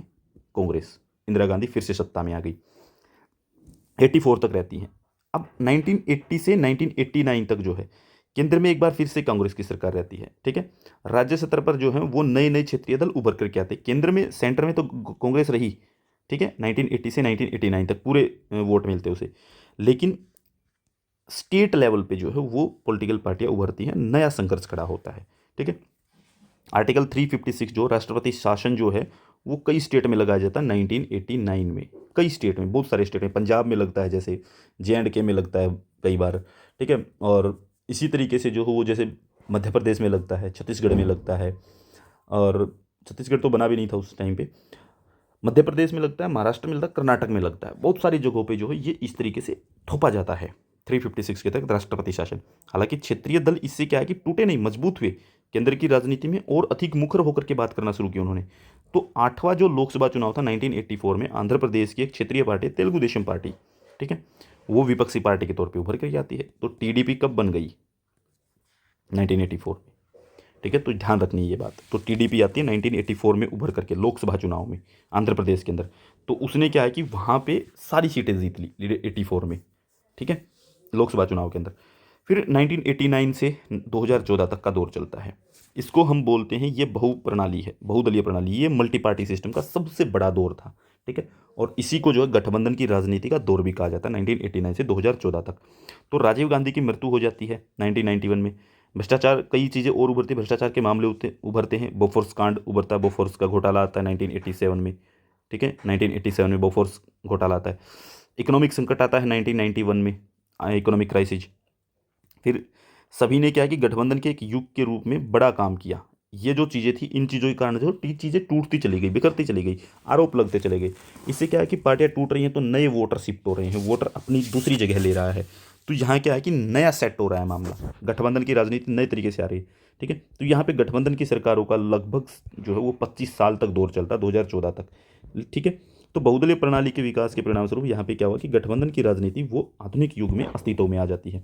हालांकि ये गठबंधन की मजबूरियों से प्रभावित थी। ये बात भी थी कि गठबंधन की राजनीति उभरती है और गठबंधन जो बन रहे थे वो गठबंधन की मजबूरियों के कारण थे। मजबूरियां भी साथ में जुड़ जाती हैं। हर एक का किसी न किसी का अपना इंटरेस्ट होता था, उस इंटरेस्ट को पूरा करना ही बड़ा मुश्किल काम था, ठीक है। गठबंधन की मजबूरी ये थी कि अगर एक तोड़ देगा दूसरे के साथ तो सरकार नहीं चला पाएगा, दूसरा तोड़ देगा तो भी उसका कोई महत्व नहीं रहता। ये भी मजबूरियां, ठीक है। तो क्षेत्रीय दल जो है वो एक इंद्रधनुष की तरह थे, गठबंधन की ओर ले जा रहे थे। इंद्रधनुष का मतलब ये होता है कि वो थोड़े समय के लिए रहते हैं, ज़्यादा समय के लिए नहीं रहते। तो गठबंधन की राजनीति जो वो थोड़े समय के लिए थी उस समय पे, ठीक है। उनको साथ रहना बड़ा मुश्किल हो रहा था। 1996 से 1999 की अवधि में जो 3 बार चुनाव होते हैं, 3 बार लोकसभा के चुनाव होते हैं 1996 से 1999 के बीच में, ठीक है। और यहीं पे जो जनता का बहुत सारा पैसा खर्च होता है, ठीक है। नीतिगत पक्षपात रहते हैं, निर्णय लेने में हमेशा देरी रहती है, बिल पास करने में दिक्कत होती है, ठीक है। तो ये सारे गठबंधन के परिणाम थे कि गठबंधन की राजनीति क्या हुआ कि लगातार बार बार चुनाव होना, नीतिगत पक्षपात होना, निर्णय लेने में देरी होना, जनता का बहुत पैसा खर्च होना, बिल पास करने में दिक्कत होना, ठीक है। तो और आपातकाल के समय के में जो है गठबंधन समन्वय से अस्वीकार विलंब हो गया, यानी कि गठबंधन जो है वो धीरे धीरे अपने आप में विलंबित होता चला जाता है, कि अपने आप में उसको एक्सेप्ट करना बंद कर देती हैं पार्टियां। तो गठबंधन सरकार जो निर्णय लेने की प्रक्रिया और निर्णय निर्माण की क्रियान्वयन की संचालन में जो है वो हमेशा बाधा डालती है गठबंधन सरकार। यानी कि अगर 5 पार्टियों का गठबंधन है तो पांचों पार्टी चाहेंगे मेरे अनुसार काम हो, और दूसरी पार्टी चाहे कि इसके अनुसार क्यों मेरे अनुसार हो। तो ये समस्या बनती है, फिर डिसीजन लेना बड़ा मुश्किल हो जाता है यहाँ पे, ठीक है। तो इसके बाद क्या है कि गठबंधन सरकार ने जो उत्तर भारत की जो राजनीति है, उत्तर भारत की राजनीति जो जाति और समुदाय के आधार पर उसको डिवाइड कर दिया गठबंधन की राजनीति, और वोट बैंक के लिए वो जो है प्रतिस्पर्धा में बदल दिया। यानी कि जो जाति और समुदाय की राजनीति उत्तर भारत में सबसे ज़्यादा बड़ी है, जाति की और कम्युनिटीज़ की राजनीति जो वो उत्तर भारत में आई है, और वो जो चीज़ है वो वोट बैंक बन गई है कि जाति के आधार पे वोट पड़ना शुरू हुआ, प्रतिस्पर्धा यानी कि कंपटीशन खड़ा हो गया जाति के आधार पे वोट डालने का। तो इसके विपरीत दूसरी चीज़ ये थी कि गठबंधन के समय में जो क्षेत्रीय दलों ने जो है बहिष्करणीय राष्ट्रीय दलों पर उत्तरदायित्व बल के रूप में कार्य किया, यानी कि जो क्षेत्रीय दल थे उन्होंने जो नेशनल पार्टी जैसे बीजेपी और कांग्रेस जो नेशनल पार्टीज थी, बड़ी पार्टीज थी, उनके ऊपर प्रेशर बना के रखा इस समय पे। ठीक है, वो बड़ा प्रेशर बना के रखा, और क्षेत्रीय दल जो है अल्पसंख्यकों की रक्षा के लिए शून्य भर थे, यानी कि जो क्षेत्रीय दल है,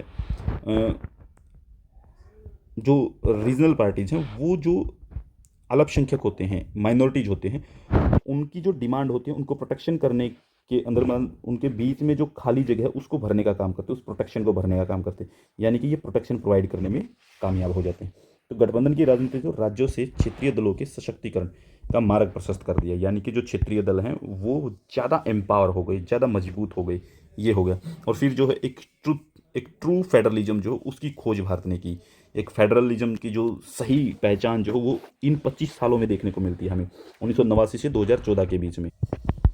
तो अब क्या है कि यहाँ पर जो है एक प्रकार से क्या है कि चुनावी संघवाद का मार्ग जो है वो यहाँ से निकल करके आता है। ठीक है, और 1996 से 23 क्षेत्रीय दल जो राष्ट्रीय स्तर पर सत्ता साझा कर चुके हैं, यानी कि 23 रीजनल पार्टी जो हैं, स्टेट पार्टी जो हैं, वो सेंटर में गवर्नमेंट में साझेदार रह चुकी हैं। ठीक है, इससे क्या है कि संघीय एकीकरण की भावना जो है वो विकसित हुई है, यानी कि भारतीयता की एक भावना जो है वो मजबूत हुई है इससे। इसके बाद 2014 से अब तक एक दलीय प्रणाली का पुनरुत्थान हो गया दोबारा से। 2014 में एक बार फिर से रुझान बदलते हैं।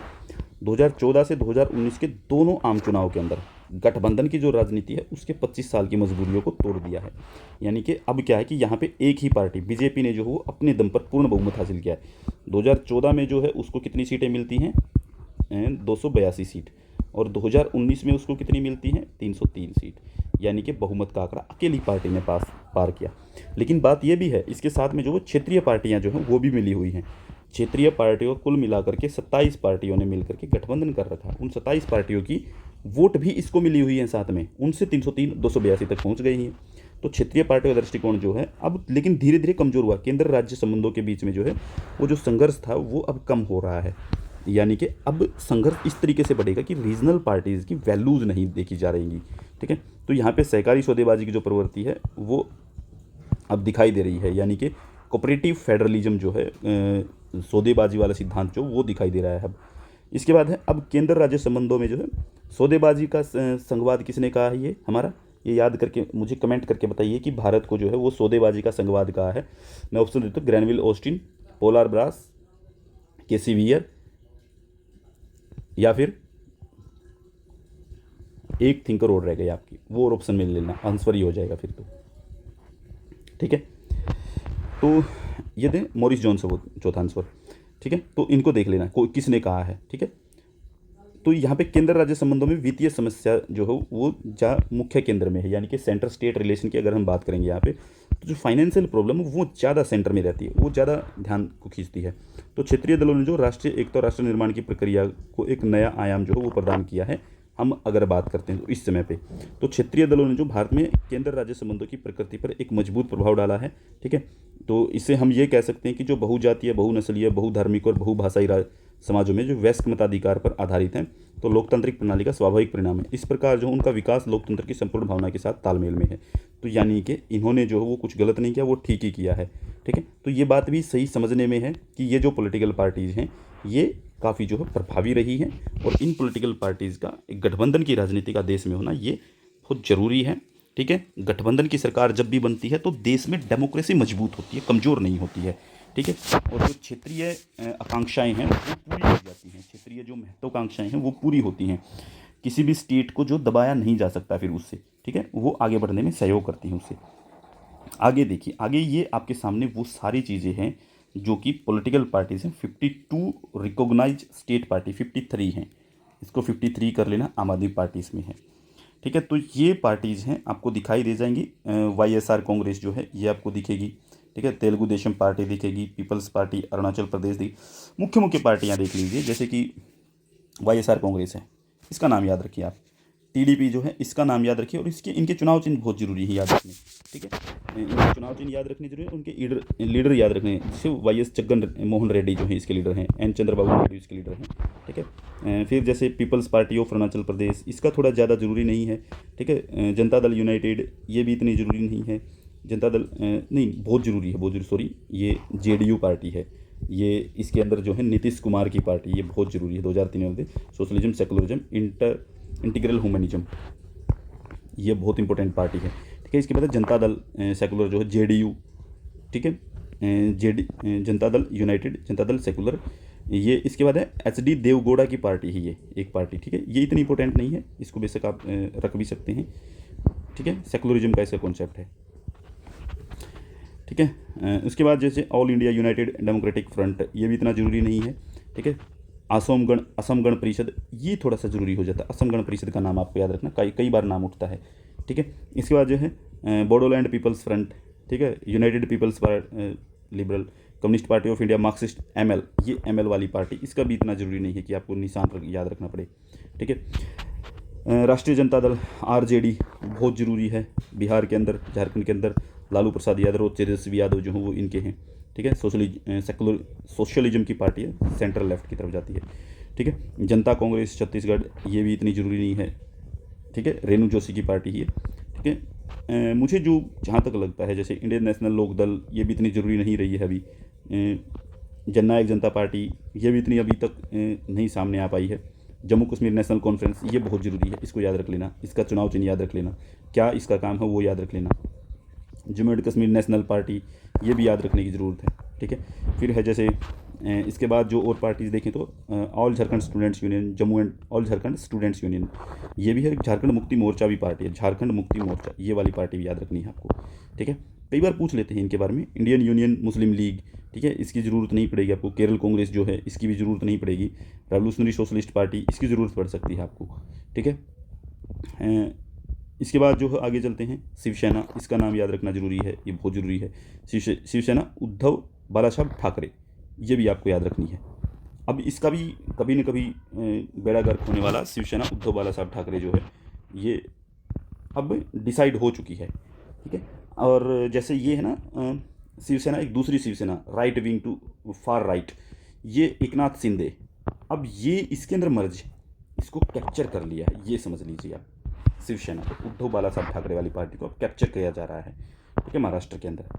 इसके बाद पीपल्स डेमोक्रेटिक अलायंस, ये भी जरूरी नहीं है। Hill State People's Democratic Front, Mizo National Front, ठीक है, ये इतनी ज़रूरी नहीं है ये पार्टी, जैसे मैं बता रहा हूँ आपको जो पार्टियाँ हैं, ये ज़रूरी है। बीजू जनता दल, ये बहुत ज़रूरी है, ठीक है।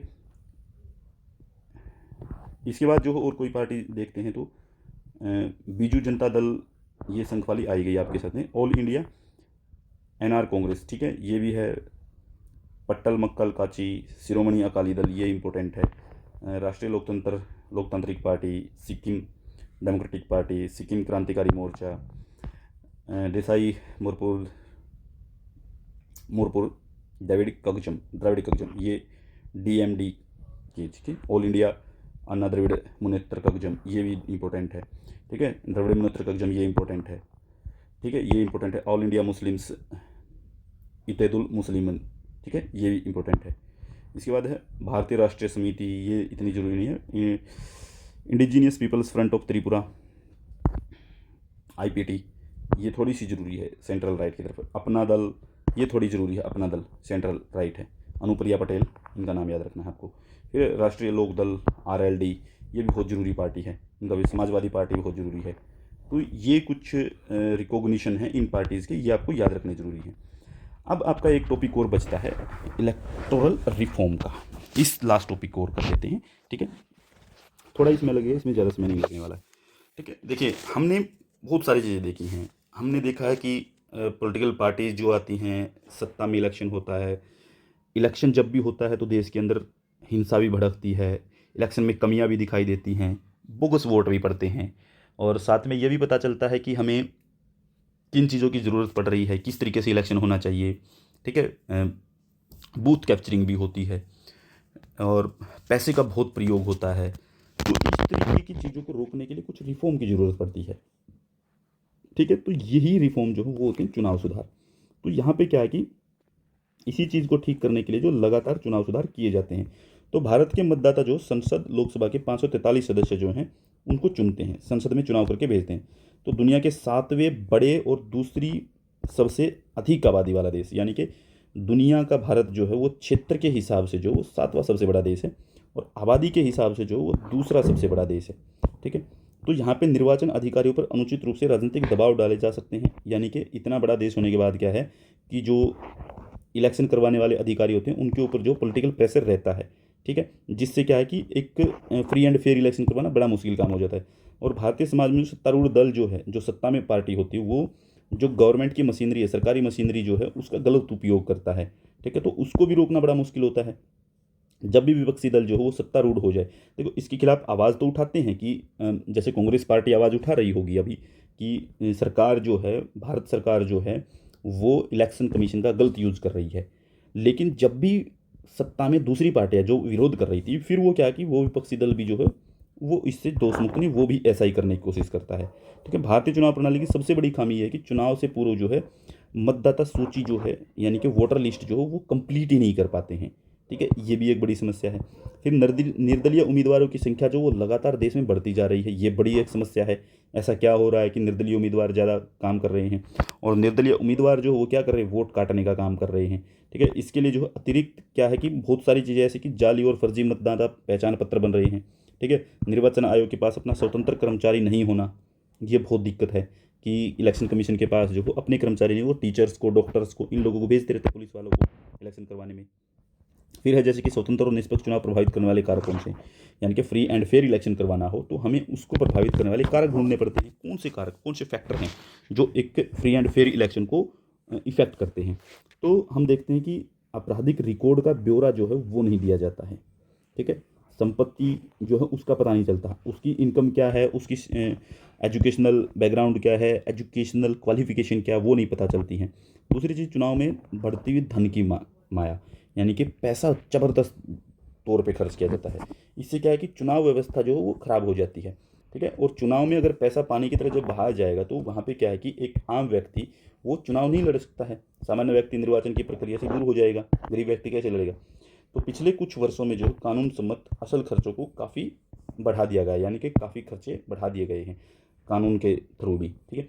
जैसे चुनाव जीतने के लिए क्या है कि कई बार क्या होता है कि बाहुबल का प्रयोग भी हो रहा है आजकल। ठीक है। यानी कि बाहुल ही प्रयोग करते हैं, यानी कि हिंसा होती है, धमकी होती है, बूथ कैप्चरिंग होती है। इसमें जो बाहुबल का मतलब है कि जो ताकत का प्रयोग करते हैं, गुंडों का प्रयोग करते हैं, उसकी बड़ी भूमिका होती है। ठीक है। तो यह है कि अमूमन जो उत्तरी भागों में जो ये देखने को काफ़ी मिलता है, देश के उत्तरी भाग जो है वहाँ पे अपराधी व्यक्ति अपना रसूख जनता में पैसे बनाने और राजनीति में प्रवेश करने के लिए जो वो पॉलिटिकल पार्टियों को ज्वाइन कर रहे हैं। ठीक है। किस लिए ज्वाइन कर रहे हैं कि मेरे खिलाफ जो मामले दर्ज हैं, अगर मैं इलेक्शन जीत गया तो सारे के सारे बंद हो जाएंगे। ठीक है। और वो क्या करते हैं, इसके लिए पॉलिटिकल पार्टीज का सहयोग कर देते हैं, धन उनको पैसा दे देते हैं, उनको मसल पावर उपलब्ध करवा देते हैं। तो इन्हें क्या है कि पॉलिटिकल पार्टीज से प्रोटेक्शन मिल जाती है बाद में। तो कोई भी किसी भी मजबूर उम्मीदवार के खिलाफ जो है, मान लीजिए कि कोई मजबूत उम्मीदवार है, कोई स्ट्रॉन्ग कैंडिडेट है, उसके खिलाफ क्या है कि पॉलिटिकल पार्टी क्या करती हैं, निर्दलीय कैंडिडेट उतार देती हैं, उसे वोट कट जाता है और वो हार जाता है। कई ऐसे भी राजनीतिक दल हैं जो विशेष जाति या समूह से आती हैं और वो अपनी जाति और समूह को जो है दबाव में डालते हैं। ठीक है। और उससे क्या है कि उसकी जो क्षेत्रीय स्वायत्ता और जाति की संख्या उसके मुताबिक टिकट दिए जाते हैं, यानी कि पॉलिटिकल पार्टियां जो टिकट जो हों जाति को देख करके दे रही हैं। ये एक बड़ी समस्या है। फिर जाति आधारित राजनीति देश की बुनियाद और एकता को जो वो तोड़ रही है, उसको खत्म कर रही है। ठीक है। चुनाव जीतने के लिए जो है जाति का प्रयोग किया जाता है, उम्मीदवारों का चयन जो हो जाति के आधार पर किया जाता है, ना कि उनकी उनकी क्वालिफिकेशन क्या है, उनकी कैपेबिलिटी क्या है, उनकी योग्यताएं क्या है, इन चीज़ को नहीं ध्यान में रखा जाता है। जाति, पंथ, समुदाय ये ज़्यादा बेस बना के रखे जाते हैं। फिर क्या है कि फ्रीडम के बाद जो है, स्वतंत्रता के बाद भारत में सांप्रदायिकता, धार्मिक कट्टरवाद की जो राजनीति है ये बहुत ज़बरदस्त तरीके से बढ़ी है। ठीक है। तो इसके तरीके से क्या है कि इससे हिंसा भी देश में बढ़ती चली जाती है और इससे क्या है कि पॉलिटिकल पार्टियां जो हैं वो वोटर का कम्युनल ध्रुवीकरण होता है, यानी कि पोलराइजेशन किया जाता है। ठीक है। बहुलवाद, पंथ निरपेक्षता और संघीय ढांचा जो है वो इससे खतरे में आ जाता है, यानी कि हमारा पंथ निरपेक्ष ढांचा जो है वो सीधे सीधे खतरे में चला जाता है। इसके बाद चुनाव सुधार से संबंधित कुछ समितियां और आयोग बनाए गए भारत सरकार के द्वारा और इलेक्शन कमीशन है जो उसने बताया, इन्होंने अपने अपने सुझाव भी दिए हैं। ठीक है, तो कौन से बने हैं? तारकुंडे समिति बनी थी 1974 में। चुनाव सुधार पर दिनेश गोस्वामी समिति 1990 में। देखिए, तारकुंडे समिति बनी थी चुनाव में सुधार करने के लिए, दिनेश गोस्वामी समिति बनी। राजनीति के अपराधीकरण के लिए वोहरा कमेटी बनी थी कि अपराधीकरण बताइए कैसे कंट्रोल करें। फिर राज्यों में फाइनेंशियली वित्त पोषण के लिए इंद्रजीत गुप्ता समिति बनी 1998 में। चुनाव सुधारों पर विधि आयोग गठित किया गया, ठीक है, यानी कि एक लॉ कमीशन बना 1999 में, ये बनी। इसके बाद है चुनाव सुधार पर चुनाव आयोग ने अपनी रिपोर्ट दी 2004 में। शासन में नैतिकता पर, यानी कि शासन में नैतिकता हो, वीरप्पा मोइली समिति बनी 2007 में। फिर चुनाव कानूनों और चुनाव सुधार पर तनख्वाह समिति, चुनाव कानूनों और चुनाव सुधार पर जो है वो तनख्वाह समिति 2010 में। ये समितियाँ याद रखनी, इनके पूछी जाती हैं, हर पेपर में आती हैं, कोई ऐसा पेपर नहीं छूटता जहाँ से ये समितियाँ छूट जाएँ। तो ये 8-10 समितियाँ हैं, इनको याद रख लेना है, ठीक है। इसके बाद जितनी भी ऊपर समितियाँ बनाई गई हैं, इन्होंने अपनी अपनी सिफारिशें दी हैं, ठीक है। इनके आधार पर जो चुनाव प्रणाली, चुनाव मशीनरी और चुनाव प्रक्रिया में सुधार किए भी गए हैं। तो हम ये देख लेते हैं कि इन्होंने जो सिफारिशें की उनसे कौन कौन से चुनाव सुधार जो हैं वो हुए हैं, कौन कौन से किए गए हैं। इसको हम दो तरीके से डिवाइड कर सकते हैं। एक डिवाइड कर सकते हैं 2000 से पहले कौन से चुनाव सुधार हुए, और एक कर सकते हैं 2000 के बाद कौन से चुनाव सुधार हुए हैं। तो 2000 से पूर्व जो चुनाव सुधार हुए उनमें देखिए 2000 से पहले के, पहला तो 61वां संविधान संशोधन किया गया था। 61वां संविधान संशोधन अधिनियम 1989 हुआ। इसमें क्या है कि अनुच्छेद 326 जो है, आर्टिकल 326 जो है, वोट का अधिकार जो देता है हमें, ठीक है। तो उससे क्या है कि मतदाता की आयु जो हो 21 से घटाकर 18 कर दी गई, यानी कि वोट डालने की उम्र जो हो वो 18 कर दी गई आर्टिकल 326 में, 61वें संविधान संशोधन से।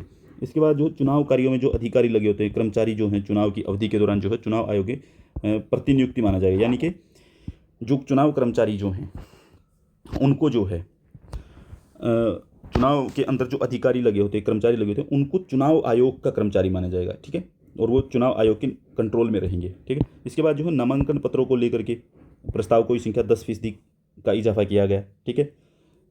फिर राष्ट्रीय सम्मान अधिनियम 1971, ठीक है, राष्ट्रीय सम्मान अधिनियम 1971, यानी कि अपमान करने पर 6 साल तक चुनाव लड़ने पर प्रतिबंध लगा दिया जाएगा।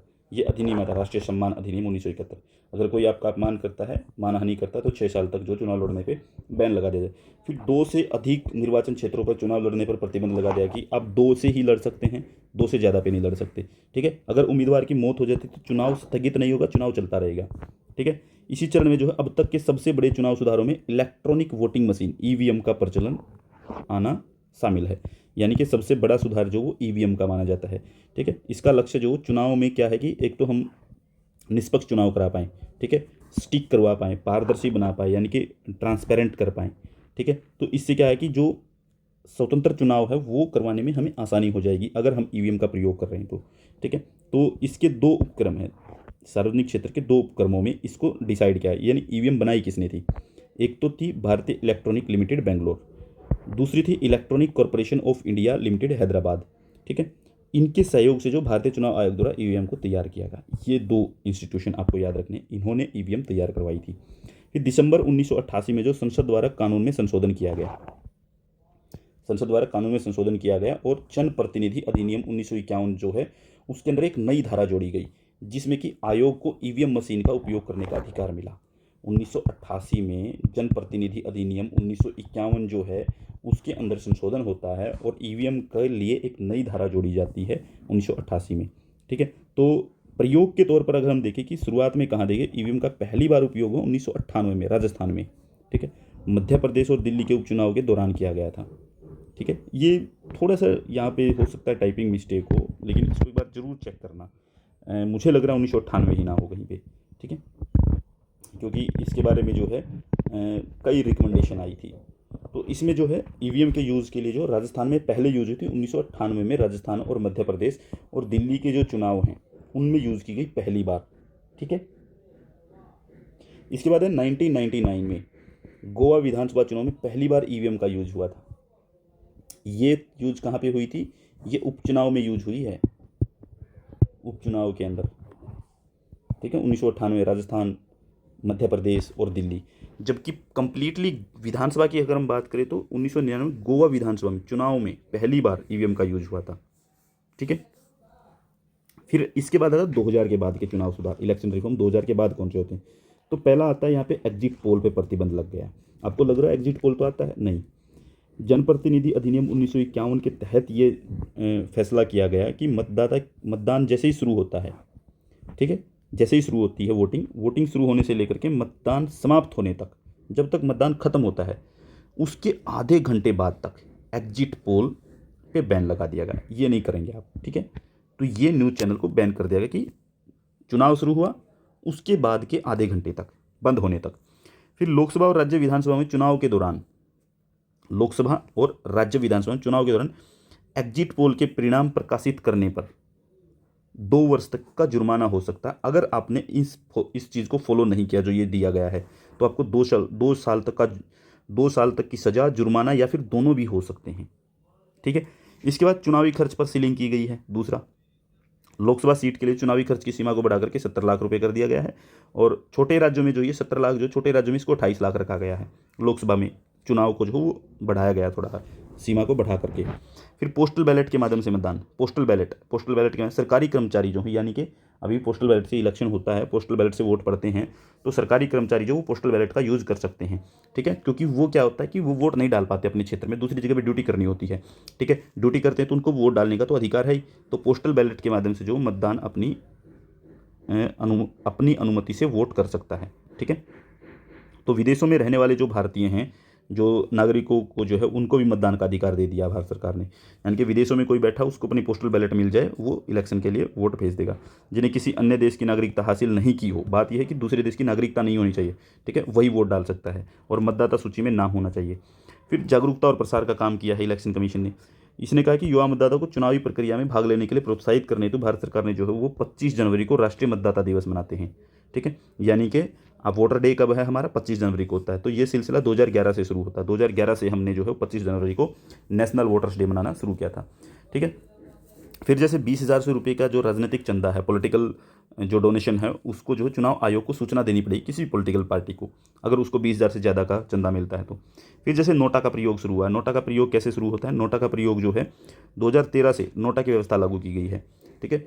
तो ये सबसे बड़ा सुधार माना जाता है कि नोटा की व्यवस्था लागू की गई, यानी कि नॉन ऑफ द अबोव 2013 से, ठीक है। किसी भी उम्मीदवार के पक्ष में क्या है कि वोट देने और मतदाता को पसंद का रिकॉर्ड का विकल्प देती है कि हम किसी को पसंद करते हैं नहीं करते, मुझे लगता है कि मैं किसी को पसंद नहीं करता, मैंने नॉन ऑफ द अबोव दबा दिया, ठीक है। लेकिन इसका मतलब ये नहीं है कि मान लीजिए नोटा में सबसे ज़्यादा वोट आ गए तो जीता हुआ वही माना जाएगा जिसको वहाँ पर वोट ज़्यादा मिले हैं, ठीक है। नोटा के वोट वैलिड नहीं है, ठीक है। पहले जब कोई मतदाता किसी उम्मीदवार को वोट देने का फैसला करता था तो क्या होता था कि उसको बूथ का जो अधिकारी है, पीठासीन अधिकारी को ये बताना होता था कि एक रजिस्टर पर हस्ताक्षर करना होता है कि वो वोट नहीं डालना चाहता इनमें से किसी को भी, पहले ये था। लेकिन उससे क्या है कि हम सीक्रेट रखते हैं बैलेट पेपर को कि हम वोट नहीं डालना चाहते, तो उससे क्या होता है पता चल जाएगा कि उसने कहा कि मैं रजिस्टर में, तो रजिस्टर में सबको पता है कि रजिस्टर में वही उसी का नाम लिखा जाएगा, वही सिग्नेचर करेगा जिसने किसी को वोट नहीं डाला।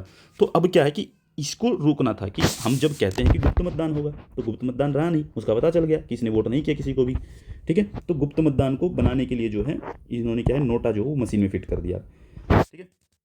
फिर मतदाता निरीक्षण, पेपर ऑडिट ट्रायल, ठीक है। मतलब कि voter verification paper audit trial है, ये ईवीएम से जुड़ी हुई एक स्वतंत्र प्रणाली लाई गई है, ठीक है। वीवीपैट का नाम इसको दिया जाता है, ठीक है। इसकी अनुमति जो है वो मिल गई है, तो ये सत्यापित कर सकते हैं कि हम अपना मत उम्मीदवार को पड़ा है, ठीक है। इसमें क्या है कि जब हम अपना वोट डालते हैं तो वहाँ पे क्या है कि एक पर्ची निकलती है, जैसे ही हमने ईवीएम का बटन दबाया हमारे सामने एक पर्ची दिखाई देगी हमें कि हाँ मैंने इसको वोट डाला, ये इसी को गया, उसके ऊपर उम्मीदवार का नाम, ठीक है, वो आपके सामने आ जाएगा, ठीक है, कि आपने इसको वोट किया है, ठीक है, पता चल जाएगा। फिर तकनीक का प्रयोग 7 नंबर, मतलब कि हम जो है टेक्नोलॉजिकली भी काफ़ी मजबूत हुए हैं 2000 के बाद। क्या है कि कंप्यूटरीकृत डेटाबेस का निर्माण किया गया, व्यापक फ़ोटो, जैसे फ़ोटो लगा हुआ होता है, ठीक है। पहली बार फ़ोटो जो है वो हमने 1993 में शुरू किया था, ठीक है। फ़ोटो की जो बात है, फ़ोटो आधार कार्ड में फ़ोटो, सॉरी वोटर कार्ड में फ़ोटो का आना, ठीक है। फर्जी और डुप्लीकेट एंट्री को ख़त्म करने के लिए जो है वो हमने जो वोटर कार्ड के ऊपर फ़ोटो की बात की, तो मतदान प्रक्रिया जो वीडियो रिकॉर्डिंग की जो सुविधा वो भी अब शुरू कर दी गई है। आयोग ने क्या है कि ऑनलाइन संचार यानी कि कोमेट नाम की एक, ये चीज़ याद रखनी, कोमेट नाम की एक प्रणाली शुरू की है, ये पूछी जा सकती है। इससे क्या है कि चुनाव के लिए प्रत्येक मतदान केंद्र की निगरानी करना संभव हो गया, और यहाँ पे जीपीएस का उपयोग करना जो है वो शुरू कर दिया कि जीपीएस से पता चलता रहता है कि रियल टाइम वोटिंग क्या हो रही है, कितनी वोट पड़ चुके हैं, कितना पता लग चुका है, ठीक है। तो चुनाव आयोग ने जो है चुनाव के दौरान जो है आदर्श आचार संहिता के उल्लंघन की रिपोर्ट जो है, मान लीजिए किसी ने आदर्श आचार संहिता जो है अपनी आचार संहिता का उल्लंघन किया है, अगर किसी ने रिपोर्ट दर्ज की है तो वो रिपोर्ट कहाँ पे दर्ज करवाएगा? सिविजिनल एक ऐप है, ठीक है। मान लीजिए आदर्श आचार संहिता का कोई उल्लंघन कर रहा है, ठीक है, पाया जाता है उसमें, तो उसकी रिपोर्ट दर्ज करवा सकता है कोई भी सिटीजन, ठीक है। वो कहाँ पे? सिविजिनल ऐप के ऊपर, ठीक है। भारतीय निर्वाचन पद्धति की अगर हम बात करें कि इसकी आलोचना क्या होनी चाहिए, ये तो चीज़ें थी सुधार की बातें। इसके अंदर दिक्कत क्या है? तो पहली दिक्कत तो ये कि first past the post system जो है वो जो हम मेथड अपनाते हैं, ये थोड़ा सा जनप्रतिनिधियों के लिए दिक्कत का सवाल है, क्योंकि हर सीट पर जो सबसे ज़्यादा वोट पाने वाला विजयी हो जाता है। मान लीजिए कि टोटल वोट पड़े हैं 100, ठीक है, और कैंडिडेट थे 5, ठीक है। अब यहाँ पे ये हुआ कि 5 कैंडिडेट में जो है एक कैंडिडेट को मिल गए 26 वोट, एक को मिल गए मान लीजिए 24 वोट, एक को मिल गए मान लीजिए कि आप 23 वोट, एक को मिल गए मान लीजिए 21 वोट, ठीक है। तो अब कितने बच गए? एक को मिल गए मान लीजिए कि 16 वोट, तो ये टोटल हो गए 2 4 1 5 कैंडिडेट में डिवाइड हो गए। तो यहाँ पे 26 वोट हासिल करके आदमी बन गया। 26 वोट जिसने हासिल किए वो बन गया, लेकिन 74 वोट वाले नहीं बन पाए। 74 लोगों ने तो इसको निष्कासित कर दिया ना कि हमने तो नहीं चुना इसको, 26 वोट वाला बन गया। ये first post the pass system है, सबसे ज़्यादा वोट हासिल करने वाला विजयी हो जाए। इससे क्या है कि राजनीतिक दलों के जो वोट हैं वो बिखरे हुए हैं, उन्हें कुल मिलाकर अच्छा खासा वोट मिलने के बावजूद भी मुमकिन है कि उनके प्रतिनिधि जीत कर न आए। जैसे 24 वोट वाला 23 वोट वाला है, इनके पास आदमी पहुंच गया नज़दीक सा, फिर भी नहीं जीत पाया। ये राजनीतिक दल जो जिन समुदाय वर्गों से प्रतिनिधित्व करते हैं उन समूहों की आवाज़ सदन में अनसुनी रह जाती है। जैसे मैं आपको एग्जाम्पल देता हूँ, उदाहरण के तौर पे देखिए 2014 के लोकसभा चुनाव में जो है बहुजन समाजवादी पार्टी, जिसको आप कह रहे हैं बीएसपी, बहुजन समाज पार्टी भी बोलते हैं इसको, बहुजन समाज पार्टी को 2014 में यूपी में लगभग 20% वोट मिला था। यूपी में लोकसभा में 20% वोट हासिल किया था इसने, ठीक है। और देश में कुल मिलाकर के पूरे देश में टोटल वोटों का 4%, 1% वोट, 4.1% वोट इसको मिला था। इसका परिणाम ये है कि देश की तीसरी सबसे बड़ी पार्टी जो वो बनी थी, देश की तीसरी सबसे बड़ी पार्टी थी जो 20% और 4.1% वोट हासिल किया। लेकिन लोकसभा में आदमी कितने पहुंचे? एक भी नहीं, एक भी कैंडिडेट नहीं चुन सका उनका। 20% वोट एक राज्य से मिला है और पूरे देश से 4.1% वोट लेकर के भी एक कैंडिडेट नहीं जीत पाया। क्यों? क्योंकि नज़दीक पहुंचते गए, हारते चले गए। और 2019 के लोकसभा चुनाव में जो राष्ट्रीय जनता दल यानी कि बिहार में आरजेडी को जो वो 15% वोट मिले थे बिहार में, लेकिन एक भी सदस्य चुनाव में नहीं जीत पाया लोकसभा के अंदर, ठीक है। तो ये प्रणाली जो निर्वाचन पद्धति का प्रमुख दोष है, first pass post the system, ये दिक्कत है। अब देखिए कांग्रेस को जो है कुल मिलाकर के 22% वोट मिला था 2019 में। कैंडिडेट कितने जीते हैं? 52। अगर हम 20% वोट को कन्वर्ट करें सीट्स के अंदर कि 20% सीट कितनी होंगी, 22% सीट कितनी होंगी, तो 22 5 110 हो जाती हैं सीधी सीधी। प्लस में 11 और कर दीजिए, 121 सीटें जो हैं इसके हिस्से में आनी चाहिए इन वोट के अकॉर्डिंग। तो इतने प्रतिशत लोगों के अकॉर्डिंग 121 कैंडिडेट उनके हिस्से में होने चाहिए, लेकिन नहीं जीत पाई। ऐसे ही बहुत सारी पॉलिटिकल पार्टीज के साथ हो रहा है कि उनके वोट परसेंट बहुत ज़्यादा हैं लेकिन जीत नहीं पाए हैं। ये बड़ी समस्या बन गई है, ठीक है। थोड़े से वोट लेकर के भी, जैसे कि 303 सीट मिली हैं बीजेपी सरकार को, वोट परसेंटेज कितना है? 35%। 35% से 303 मिल गई। अगर हम वोट में कंसीडर करें इसको, वोट को सीट में कन्वर्ट करें, first pass post the system की ये दुविधा है कि इसको कैसे सोल्व आउट किया जाए, ठीक है। तो ये चीज़ हमें देख लेनी है। तो हमारी क्लास कंप्लीट होती है, सभी टॉपिक कंप्लीट होते हैं इस यूनिट के, ठीक है। तो मुझे लगता है कि सब कुछ आपको समझ में भी आ जाएगा, एग्जाम में बहुत हेल्प होने वाली इन चीज़ों से। जिसने नहीं देखा है एक बार फिर से पूरी की पूरी प्लेलिस्ट को खोलिए, ठीक है।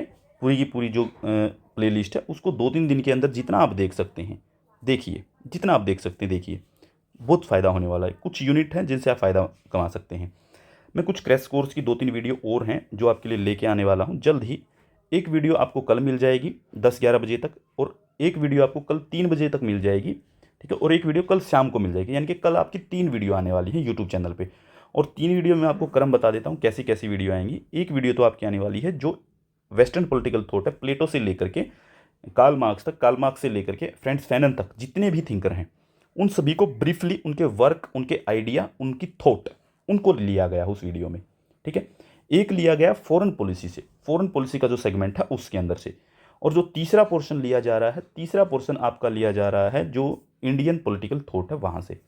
तो ये बड़ा सेगमेंट है आपके लिए। ठीक है, मैं कोशिश कर रहा हूँ कि अच्छे से करवा पाऊँ उसको। ठीक है, तो बहुत लगभग एक एक डेढ़ घंटे की वीडियो हो सकती है, ज़्यादा से ज़्यादा एक एक सवा घंटा होगा, सवा घंटे तक जाएंगी। तो उसको जो है फॉलो कर ले, चैनल को लाइक कर ले, कमेंट करके आप मुझे बता सकते हैं कि आपको और क्या चीज़ चाहिए। ठीक है, हाँ, ऑप्शन टाइप क्वेश्चन का अभी कोई टाइम नहीं है कि मैं और डालूँ। हाँ, एक वीडियो मैं आपके लिए ज़रूर बना दूंगा जो आपको परसों मिल जाएगी सुबह सुबह, जिसके अंदर जो है लगभग जितने इंपॉर्टेंट क्वेश्चन हैं वो डिफरेंट डिफरेंट यूनिट से होंगे, किसी भी यूनिट से हो सकते हैं, लेकिन उसमें ये लिखा हो कि ये इस यूनिट से क्वेश्चन है। पहले डिस्कस करने के कि इंडियन गवर्नमेंट एंड पॉलिटिक्स के क्वेश्चन हैं तो नीचे उसी के चलेंगे, फिर उसके बाद नए शुरू होंगे तो नए बता दें कि यहाँ से इसके शुरू होगी। तो वहाँ पे भी जो है मैं 400-500 क्वेश्चन जो है वो डिस्कस करने वाला हूँ। लगभग 1 घंटे की वीडियो वो होगी, उसके अंदर भी जो एक सवा घंटे की वीडियो होगी, उसके अंदर परसों। तब तक के लिए आप चैनल को फॉलो करें, लाइक करें, सब्सक्राइब करें, जिसको शेयर करना है शेयर कर सकते हैं। और नई घोषणा ये है कि किसी का अगर भाई बहन छोटा बच्चा कोई तैयारी कर रहा है, जिसने अभी अभी 12th पास की है और दिल्ली यूनिवर्सिटी में या सेंट्रल यूनिवर्सिटी के अंदर कहीं पर भी एडमिशन लेना चाहता है, तो कॉमन एंट्रेंस टेस्ट आ गया है। ठीक है, कॉमन एंट्रेंस टेस्ट होना है, CUET होना है। तो उस CUET के लिए जो आप तैयारी कर सकते हैं, मैं पूरा कोर्स करवाऊंगा, फ्री ऑफ कॉस्ट रहेगा, उसकी कोई फीस नहीं है, यूट्यूब पे करवाएंगे। ठीक है, तो आप चैनल को सब्सक्राइब कर ले। ठीक है, वो लगभग 1 महीने का कोर्स होगा, उसमें आप आराम से पूरी पॉलिटिकल साइंस को पढ़ सकते हैं। जितना उसके अंदर सब्जेक्ट हैं सारे टॉपिक उसमें करवा दिए जाएंगे जो सिलेबस के अंदर हैं, सिर्फ पॉलिटिकल साइंस की, मैं किसी दूसरे सब्जेक्ट की नहीं कर रहा, सिर्फ पॉलिटिकल साइंस की बात कर रहा हूँ। ठीक है, तो आप फॉलो कर सकते हैं, कोई बच्चा तैयारी कर रहा है उसको बता सकते हैं, ये फॉलो कर सकते हैं। ठीक है, वो बहुत जल्द आने वाला है वो कोर्स। ठीक है, और हम नया बैच भी जो है UGC नेट के लिए नया बैच भी शुरू करने वाले, जस्ट एग्जाम के तुरंत बाद। तो तब तक के लिए आप किसी भी जानकारी के लिए जो है हमसे संपर्क कर सकते हैं, और संपर्क हमारा जो है वो आपके सामने जो ये नंबर दिखाई दे रहा है, इस नंबर पे आप कांटेक्ट कर सकते हैं, आप हमसे बात कर सकते हैं, पूछ सकते हैं। ठीक है, ओके, तो क्लास को ख़त्म करते हैं। धन्यवाद।